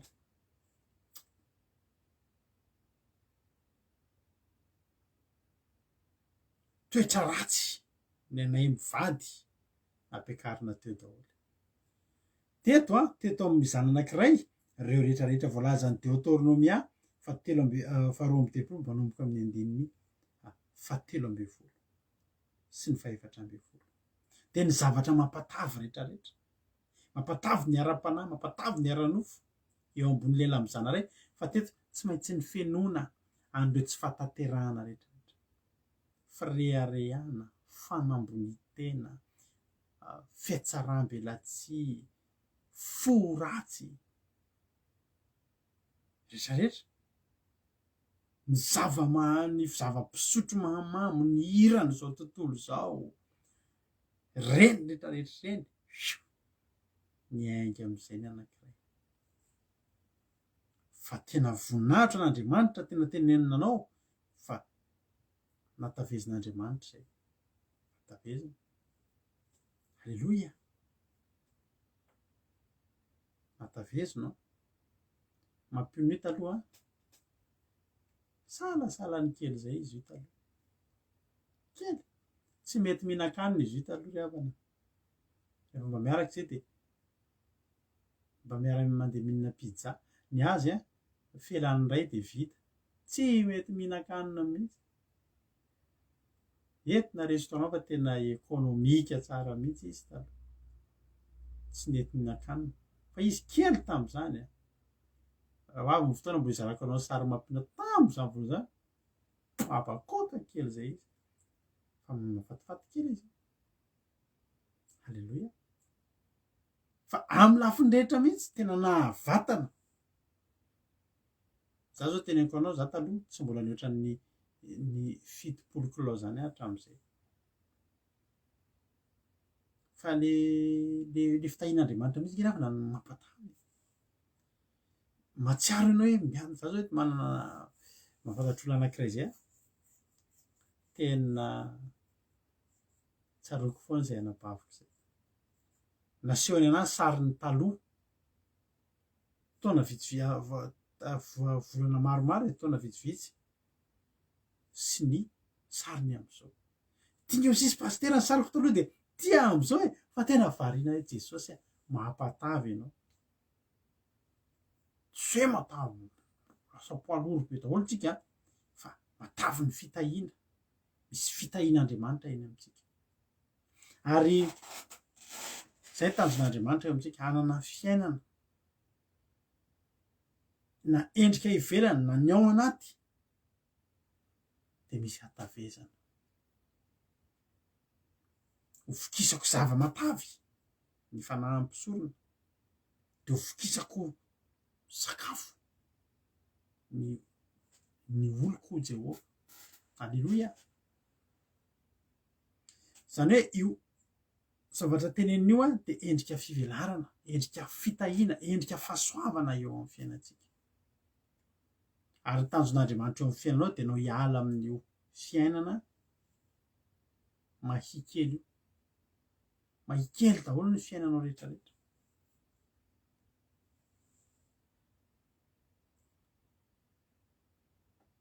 Fa Andriamanitra ray havana sady mitantana antsika amin'ny sandriny mahery, amin'ny tanana ankavanana fahamarinana no mamoky antsika ny am-pandehanana, dia mamoky antsika fahasoavana, fitahiana. Halleloia.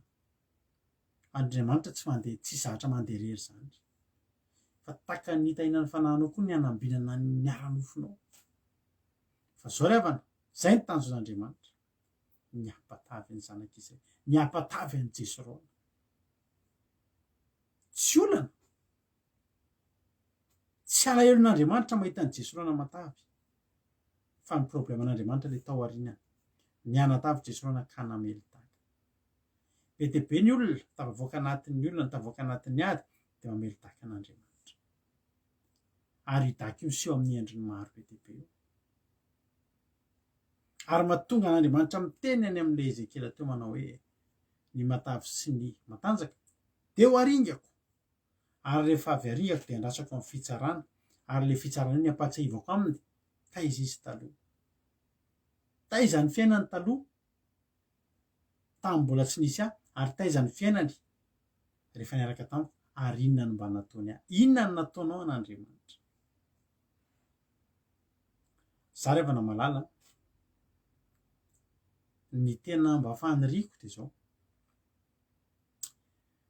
ny hanompo an'Andriamanitra mandrakizay, satria zao tsy te hitovy amin'ny Jesoroana ry havana.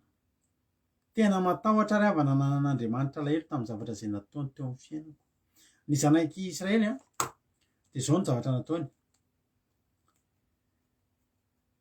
Nampasary-piaro azy tamin'ny hafa izy ary tamin'ny zava-betaveta no nampahasosorany azy. Namono zavatra ho fanatitra ho an'ny demony izy tsy Andriamanitra izy dia Andriamanitra tsy fantany fa Andriamanitra vaono seho izay vao natahorany lazana.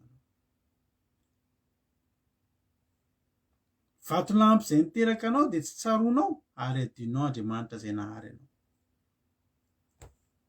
Araka tenin'Andriamanitra te Jehovah rery no nitondra azy ary tsy nisy andriamanitra hafa teo aminy. Rehefa ory zany le olona tsisy nizaniza teo fa rehefa natanjaka amin'izay izy natavy, inona amin'izay nataony? Nandeha nanatitra zavatra fanatitra ho an'ny demony izay Andriamanitra tsy izy, izay Andriamanitra tsy fantany, tsy mbola teo hatramin'izay. Mahantra ny olona, Andriamanitra ny antsony, fa manan-karena ny olona dia voly nomeny voninahitra. Tamin'ilay zavatra teo ambony mizana teneniko teo, be dia be ny olona mahantra izy,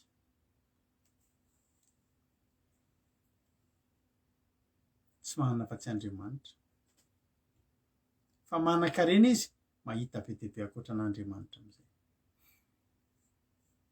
Endry be ny raharaha taloha satria tsy manana n'inona ary tsisy vehivavy voasintona taminy mihitsy satria bisikileta ary tsy nisy.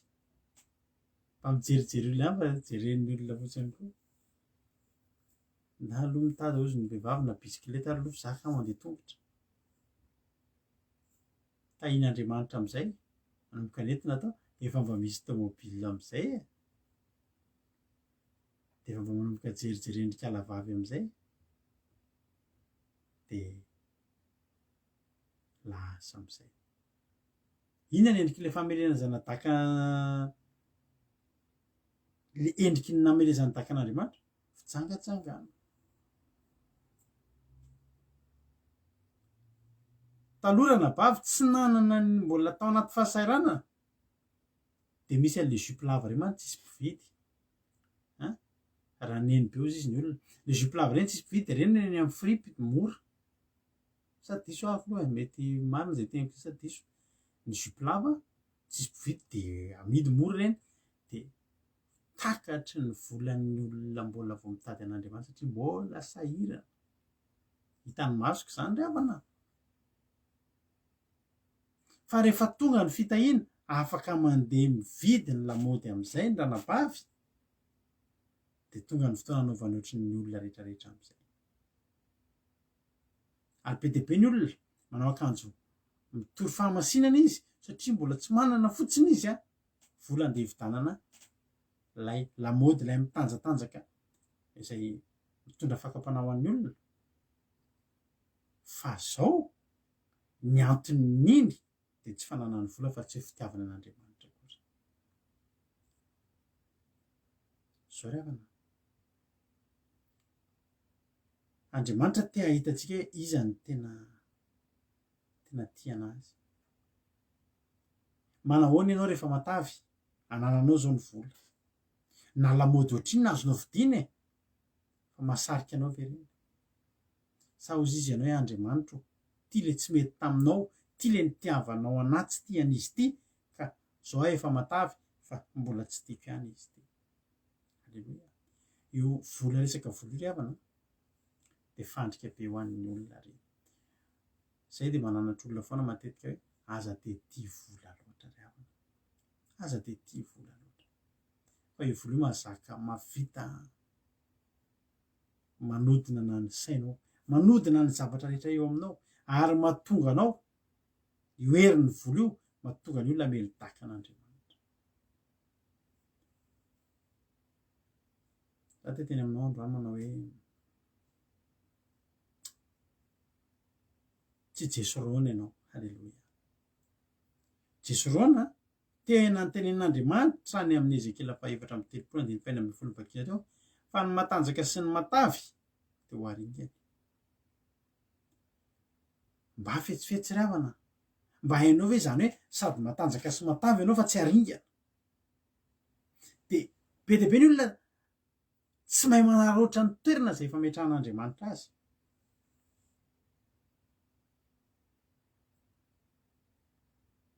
Ilay zanak'Adala inge tsy nahay nanaroatra ny toerana misy azy. Efa tena hoe ao nareo filazan'izany teo aminy ny zavatra rehetrarehetra. Ny mpanompony ary misakafo tsara, mpanompony ray zany, mpanompony ihany koa. Fa niezaka ihany izy niala teo amin'ny toerana io, mitady raharaha. Betsaka ny olona mitady raharaha amin'izao fotoana izao. Ny olona ray olona ray mivavaka amin'ny verin-dalana dia olona ray tsy mahatsapa. Ny olona ray tsy mahatsapa ny fahasoavana izay efa iainana.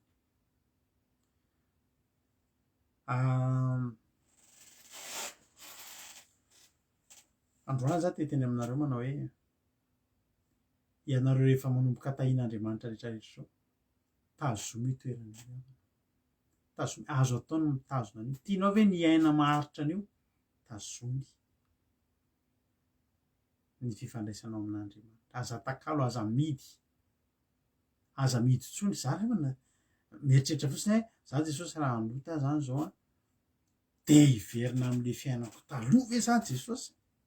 Hoe rahampitso mila mahita vola tsy maintsy omena olona, tadidiko zany.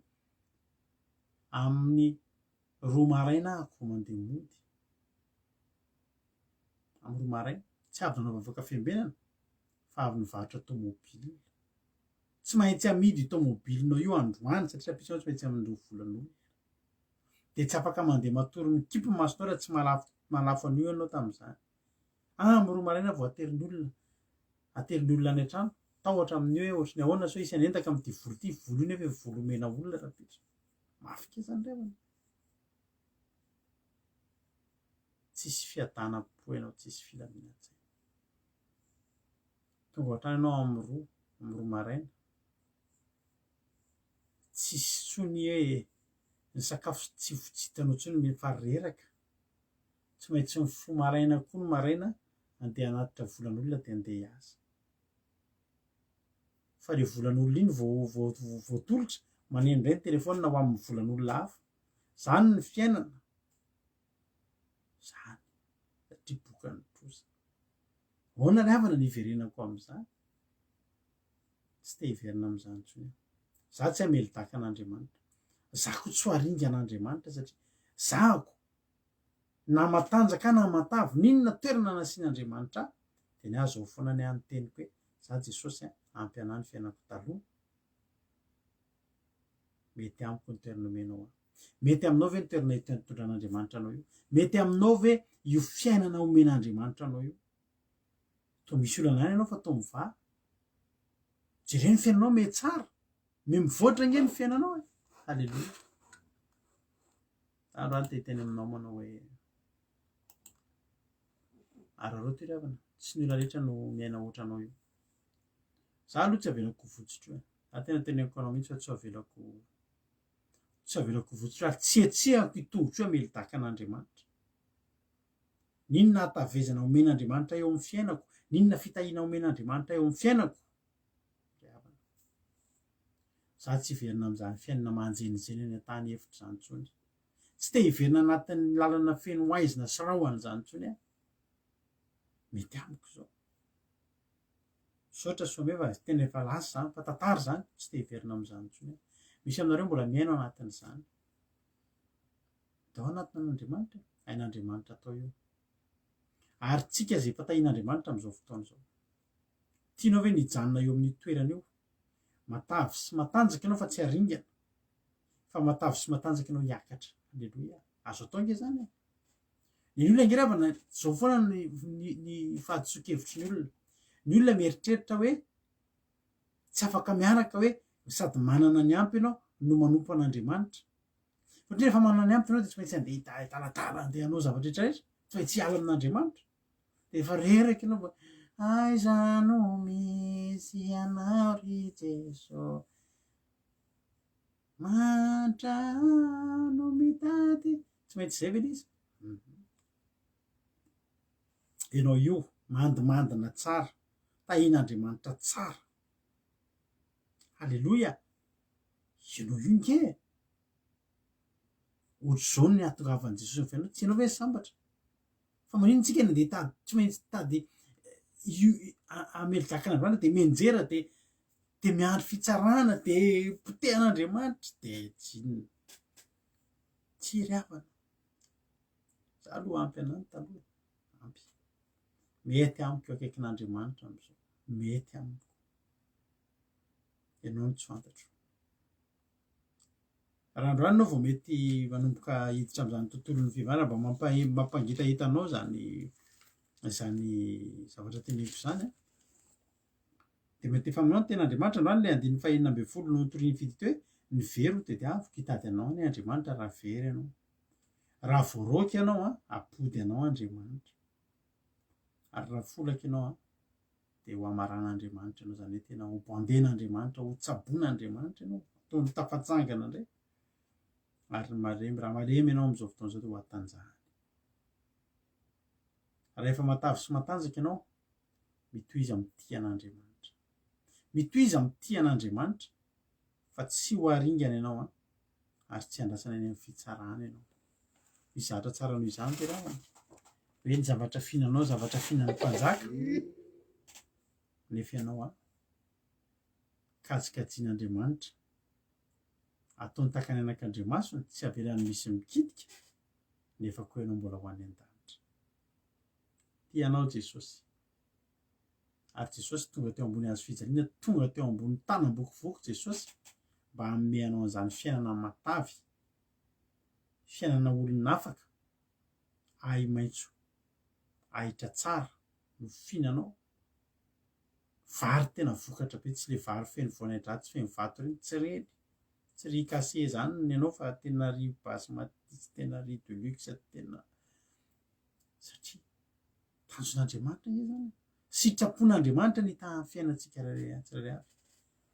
Halleloia, sitrapon'Andriamanitra ho aza, tsy malelo Andriamanitra mahita anao miadana vao mery faly. Ary Jesosy niakatra teo ambony hazo fijaliana, tena mailamailaka mihitsy, saika ho sakan'Andry Petera fa tsy nanaiky Jesosy any voaka ianao ry Satana, fa za mila manome fiainana be dia be an'ilay tontolo reto, za ho faty mba ho havelomany. Halleloia, zao ataontsika zany iry zany hoe Jesosy tena misaotra, raha afaka misaotra n'Andriamanitra anatin'ny teo misaotra ny amin'ny tanam-bokovoko, misaotra ny amin'ny hazo fijaliana Jesosy fa raha tsy teo ianao tsy miaina ohatr'izao. Halleloia, de anatanjakanao any Andriamanitra, anangana anao any Andriamanitra, hitany fiainanao any Andriamanitra, amoakanao ho matavy ny fitahiana, ny ara-panana, ny ara-nofo ho ahian'Andriamanitra, de omenanao zay ireny nofonao. Ndao hifikitra amin'Andriamanitra, ndao hifikitra amin'Andriamanitra, mivavah be foana. Zao anao zao mety mbola sahirana, mivavah mafy. Fa ho tahian'Andriamanitra ianao ary tena lôjika miaraka fiarahana amin'Andriamanitra, zany fiainana miova ary miakatra, miakatra.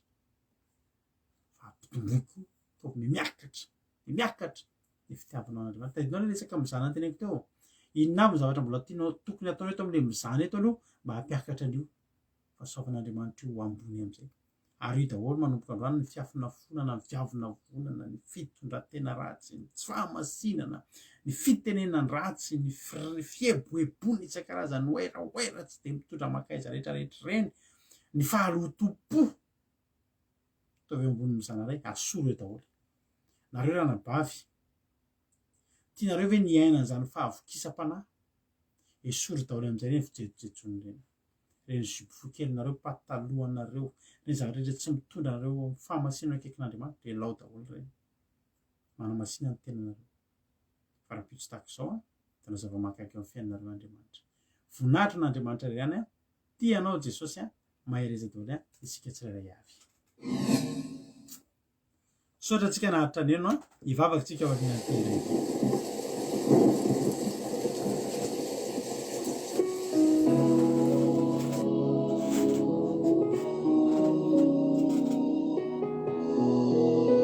Raha tsy teo ambony tanam-bokovoko Jesosy tsy tonga ohatr'izao ny fiainantsika.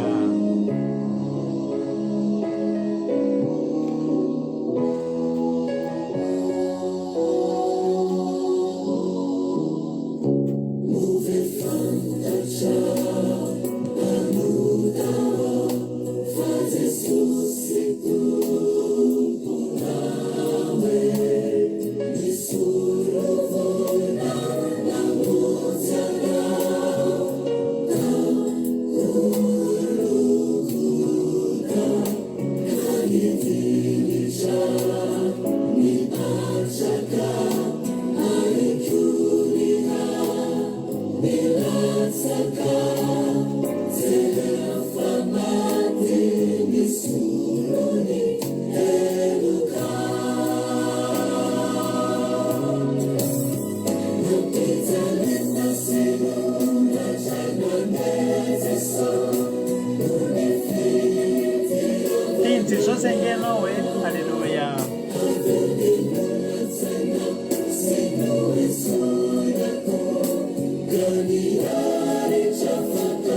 sotrony kapoka mahafaitra sy mangidy mba hanananao fiainany. Halleloia.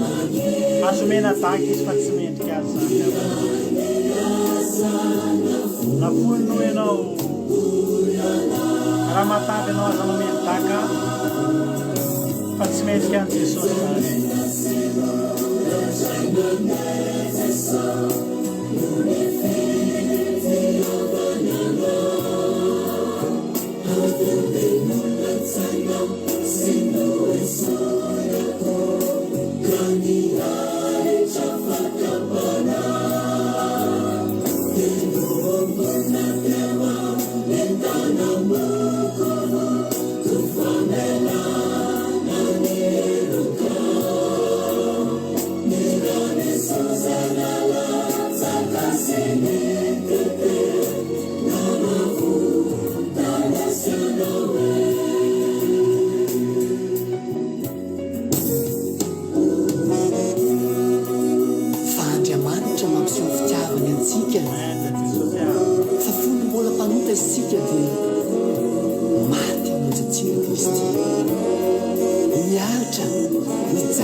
Raha tsika vavaky zany ry havana. Raha mety aminao dia raha tsika vavaky zany toroteny zany. Fitiavan'Andriamanitra anao tena hoe nataony izay rehetra mety dia tena novainy ny fiainanao. Afaka miaiky ve ianao androany hoe tena hatramin'ny nandraisanao an' Jesosy tena novainy ny fiainanao ry havana. Novainy ny endriky ny fiainanao rehetra mihitsy. Na ny endriky ivelany na ny any anatiny. Hatramin'izay ianao mira ihany hoe sambatra Jesosy raha miaraka aminao. Fa tsisy fahasambarana zany ny fiainanao. Fa ianao ve amin'izao fotoana izao ry havana manaiky fa tena sambatra ianao. Za ry havana malala tena teneniko anao za tena sambatra. Ary raha misy olona miteny amiko leny amin'izao tontolo izao miteny amiko hoe sambatra dia mitsiky fotsiny ahako miteny manao hoe sambatra noho izaho izy. Fa nanao zavatra ngeza be teo amin'ny fiainanao Andriamanitra. Nanao zavatra ngeza be teo amin'ny fiainantsika Andriamanitra. Ary tsy azontsika lavina zany.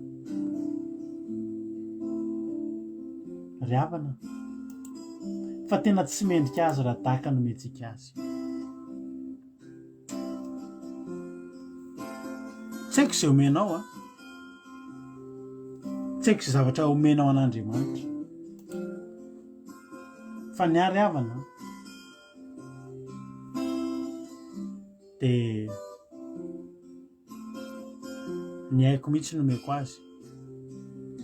Dia izay rehetra zavatra ataoko azy dia ataoko amin'ny haiko daholo. Halleloia. Misy fotoantsika mety mahatsiaro reraka. Ary raha maha olombelona tokoa dia mety mareraka zany tsy ampy torimaso isan'andro. Fa raha izay zany ve ry havana mba hatolotritsika an'Andriamanitra.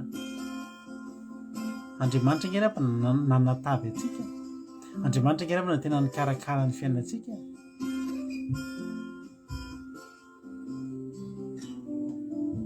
Kely zany zavatra ataontsika izany hoe fiaretantoro nomentsika azy.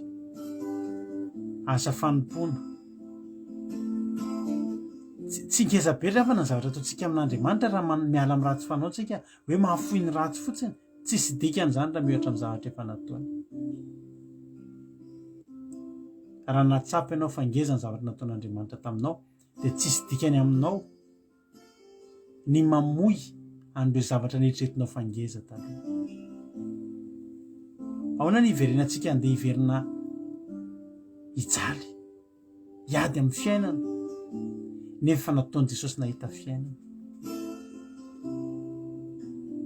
Raha misy olona eto mbola mankafy ny fiainana izao tontolo izao, za miteny anao maty antoka ianao. Tsy fiainana ry havako, tsy fiainana io zavatra lalovanao io. Fiainana ratsy io. Fa ny fiainana tsara dia ny fiainana mivavaka. Zay zao atory rehefa avy eo tsy olana aminay zany rapitso zany. Ny anay tsy ny rapitso ihany fa hatramin'ny taona maro any aloha rehetrarehetra amin'ny androm-piainanay manontolo efa voalamin'Andriamanitra. Intelo saika namono tena fa za tsy te hamono tena zany intsony. Inona ny hamonoko tena ry ama? Za hiaina fiainana mahafinaritra miaraka amin'ny Andriamanitra. Ny fiainako no hatavezin'Andriamanitra. Ny fiainako na tsarain'Andriamanitra. Sanatria amiko ny hameli-dakany io Andriamanitra izay tsisy afa-tsy ony teo amin'ny fiainako tamin'iza zany. Ary tsisy navita ny fiainako ohatran'io Andriamanitra io. Miezaka mitadida hoe Andriamanitra iza re mba nandray anjara tamin'ny fananganana ny fiainako fa tsy nisy. Tsy nisy. Fa Jehovah Andriamanitra nanangana ny fiainako. Jehovah Andriamanitra io mitantana anao mahatsara ny fiainanao io. Aza mameli-daka azy ianao. Andalam-panatavezana anao Andriamanitra. Eo ampatanjahana anao Andriamanitra. Topoy izy. Topoy amin'ny fitiavana.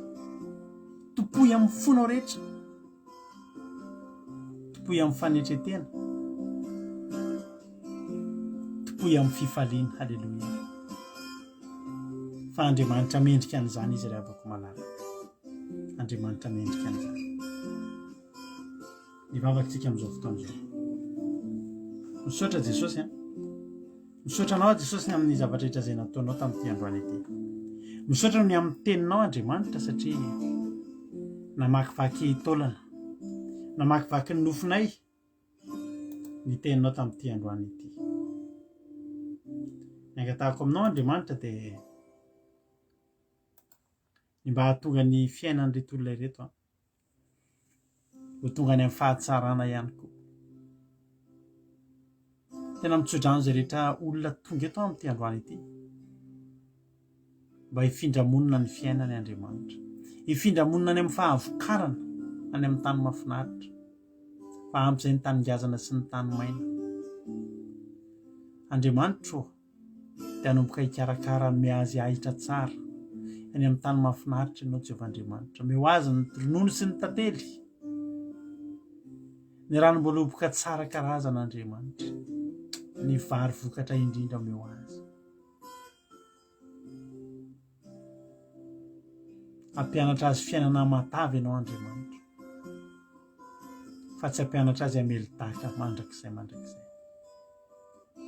Arovy, taio dia tantano Andriamanitra. Arovy dia taio dia tantano izy Tompo. Amen.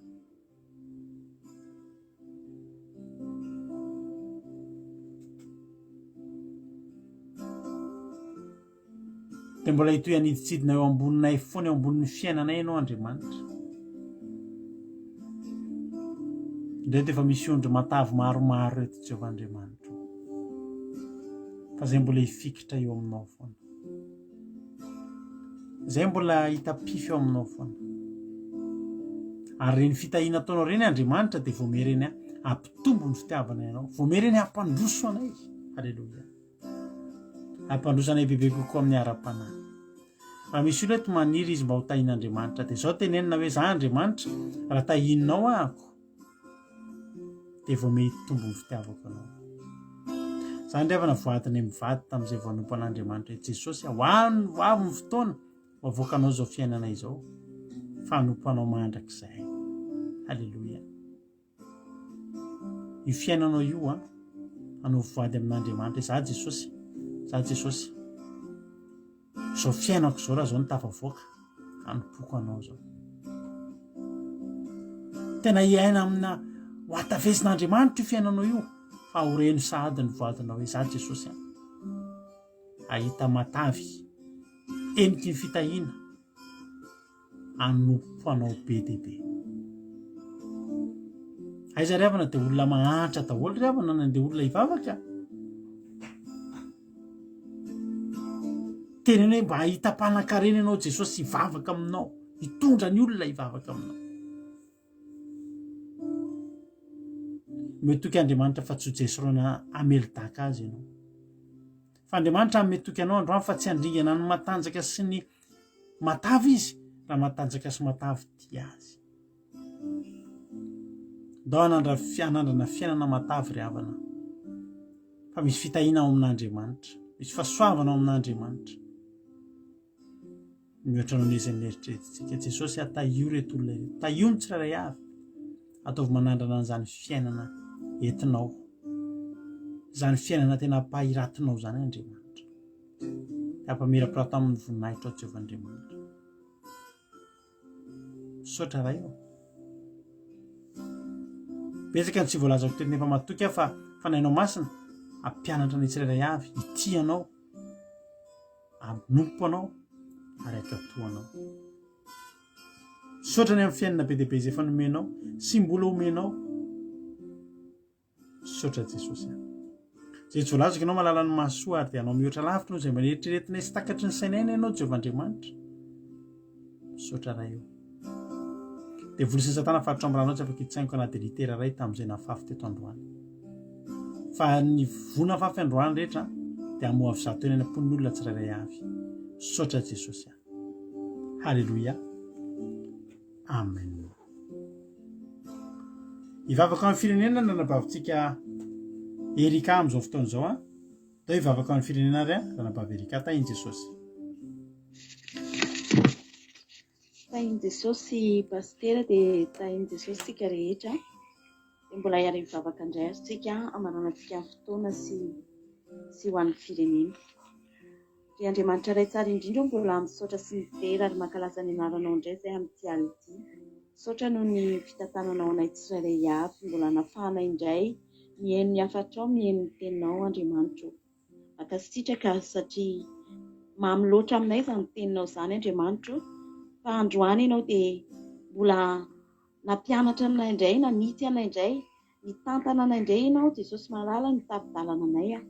Mankasitraka fa voaray ny hafatra avy aminao dia ny tena ifikiranay aminao ninonino izay zavatra miseho amin'ny fiainanay na dia efa tahinao be ary izay Jesosy malala dia mbola tena hoe hanompo anao, mbola tena hifikotra ity anao mandrakariva, hitandrina ny didinao andeha amin'ny fahamarinanao Jesosy rehetra izay Jesosy efa novonjenao, efa nafahanao fiainanay, efa nandrotsahanao fitahiana sy zavatra matavy ny fiainanay rehetrarehetra Jesosy malalo.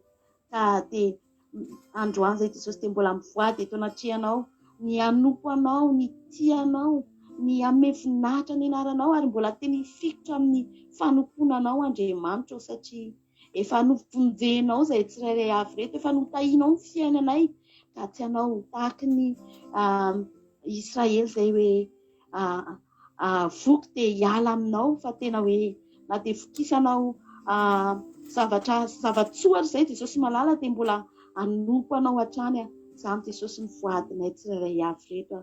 Dia matoky izay Jesosy malala fa tena nitoetra nepaka tamin'ny anatin'ny fonay tsirairay avy izay nieny izany teny izany ary horaiketinay ato am-ponay, tsy ala ato am-ponay dia nangatanay fanahinao masina ny hanolo-tsainanay, tari-dalananay ary hatoetra izany teny izany ato am-ponay ka tsy tsy ala ato anatinay izany teny maninao izany fa tena hoe hitombo amin'ny fanomponanao. Ankehitriny izay Jesosy hitondram-bavaka indray amin'ny firenenay. Tsisy miafina aminao izany firenenay izany fa mbola ao anaty olana ao anatin'ny fahantrana ao anatin'ny ady lalina Jesosy mangetaeta mitady anao izany firenena izany ka Jesosy androany dia ahidinao ny fanahy masinao, ahidinao ilay fitahiana manana ambiampo ho an'izany firenena izany satria tena mbola ao anatin'ny ady sy fahantrana ny firenenay. Mamindra fo amin'ny firenenay Jesosy kasio ny fony vahoaka malagasy tena hanompanao amin'ny fo manontolo, tena hitady anao, hitia anao, hifikitra amin'ny fanompoana anao tsy amin'ny hoe fitadiavana fitahiana ihany Jesosy malala fa tena hoe hanompanao hatramin'ny farany vahoaka malagasy. Hampireheto ao amin'ny firenena io Jesosy ny etaeta-po fitiavana anao, hitady anao fa indraindray izay Jesosy mitady anao fa mitady anao amin'ny filan-javatra fotsiny Jesosy malalo dia ataovy tena ao amin'ny fony malagasy izany hoe tena tianao tanteraka izany. Mino izay Jesosy fa raha ianao no mikasika ny fony vahoaka malagasy dia ho afaka amin'izao ady, ho afaka amin'ny aretina, ho afaka amin'ny fahantrana ny vahoaka malagasy Jesosy izay tena nanimba ny taninay, izay tena namotika ny firenenay dia ny fahotanay Jesosy fa mbola manjaka ao ny fitsangatsangana, manjaka ao ny fanompo-tsampy, manjaka ao ny fahalotona maro samihafa Jesosy dia afao ny fatorana manankeza ny firenenay io. Jerevy Jesosy ny vahoaka malagasy, jerevy Jesosy ny tokantrano tsirairay avy ianao anisoan'izy ireny Jesosy malalo, eo koa Jesosy ireo salama Jesosy ireo marary dia ianao ny anasitrana azy ireny Jesosy malala fa mila anao izy ireny, mila mifanasitranana fa aminao ny tsirairay avy. Dia matoky atombo famihain'ny vavaka ianao ary hijery manokana izany firenena izany indray ianao anio. Dia hakinay feno am-pelantananao izany vavaka izany Jesosy dia izay tsirairay avy reto kosa Jesosy raha nihainao izany teninao izany dia horaketinay aty am-ponay izany ka tiala aty anatin'ny fonay intsony. Ka ianao ny tantana anay, fanahinao masina hitari-dalana anay Jesosy malalo ary raha andeha atory izay dia atory am-piadanana, am-pilaminana satria efa fantatra fa ianao no mitasy ny anay Jesosy ka tsy hananay aiza eny amin'ny ho avinay fa ny teninay Jesosy dia hoe tiala aminao izay hitandrina ny didinao izay, andeha amin'ny fahamarinanao izay ary mbola anamasina ny tenanay tsirairay avy ka hiala amin'ny fahotanay. Dia anao ny dera sy laza sy voninahitra mandrakizay Jesosy malalo, saotra tamin'izany teny mamy izany fa tena mamy ato am-ponay, ato anatin'ny sainay lalina izany teny izany. Aleloia, amen. Aleloia. Misaotra betsaka ranavavy mamy izany vavaka izany, matsiro. Vitanao ny hodidina tao anatin'izay vavaka izay ny zavatra rehetra izay tokony entina bavaka dia misaotra indrindra. Mankasitraka indrindra dia mankasitraka anareo rehetra ihany koa na hatrany hatramin'ny farany tapitra eto ny fandarantsika. Raha songa amin'ireo lanitra sao dia honeto indray tsika rapitso alina ary afinaritra moa fotoana rapitso rapitsika misy fandarana farany dia amin'ny latsinainy indray dia tonga fa maro rapitso. Dia raha ny fiarahantsika eto ny tapitra fa ntsika mbola afaka tsy misaraka raha miditra amin'ny site web ny Akiradio ianao www.andramokaizao.com na dia tapenao fotsiny ary eo amin'ny barre de recherche anao to dia Akiradio dia efa mipoitra ao ny Akiradio mandeha isaky ny isan'andro andro aman'alina tsy tapaka mihitsy ny radio antsika ary misy toetena isaky ny adiny 3 amin'ny 1 amin'ny 4 amin'ny 7 amin'ny folo maraina raha pitso amin'ny folo maraina averinao izao fandarana izao amin'ny 1 amin'ny 4 amin'ny 7 arivo ihany koa mbola misy toeteny hafa dia tsy mety ahiny tompo dia matory tsara amin'izay fa vitanao ny Andriamanitra hoe mandalo tontolo andro mahafinaritra be daholo raha pitso na tendrombohitra ary ny eo anoloanao dia ho akisak'Andriamanitra soararin'Andriamanitra izany ny fitiavany ianao ka aza manana matory tsara ho tahiny tompo dia mahery izy daholo. Saotra ireo nahatrany hatramin'ny farany. Haleloia, amen.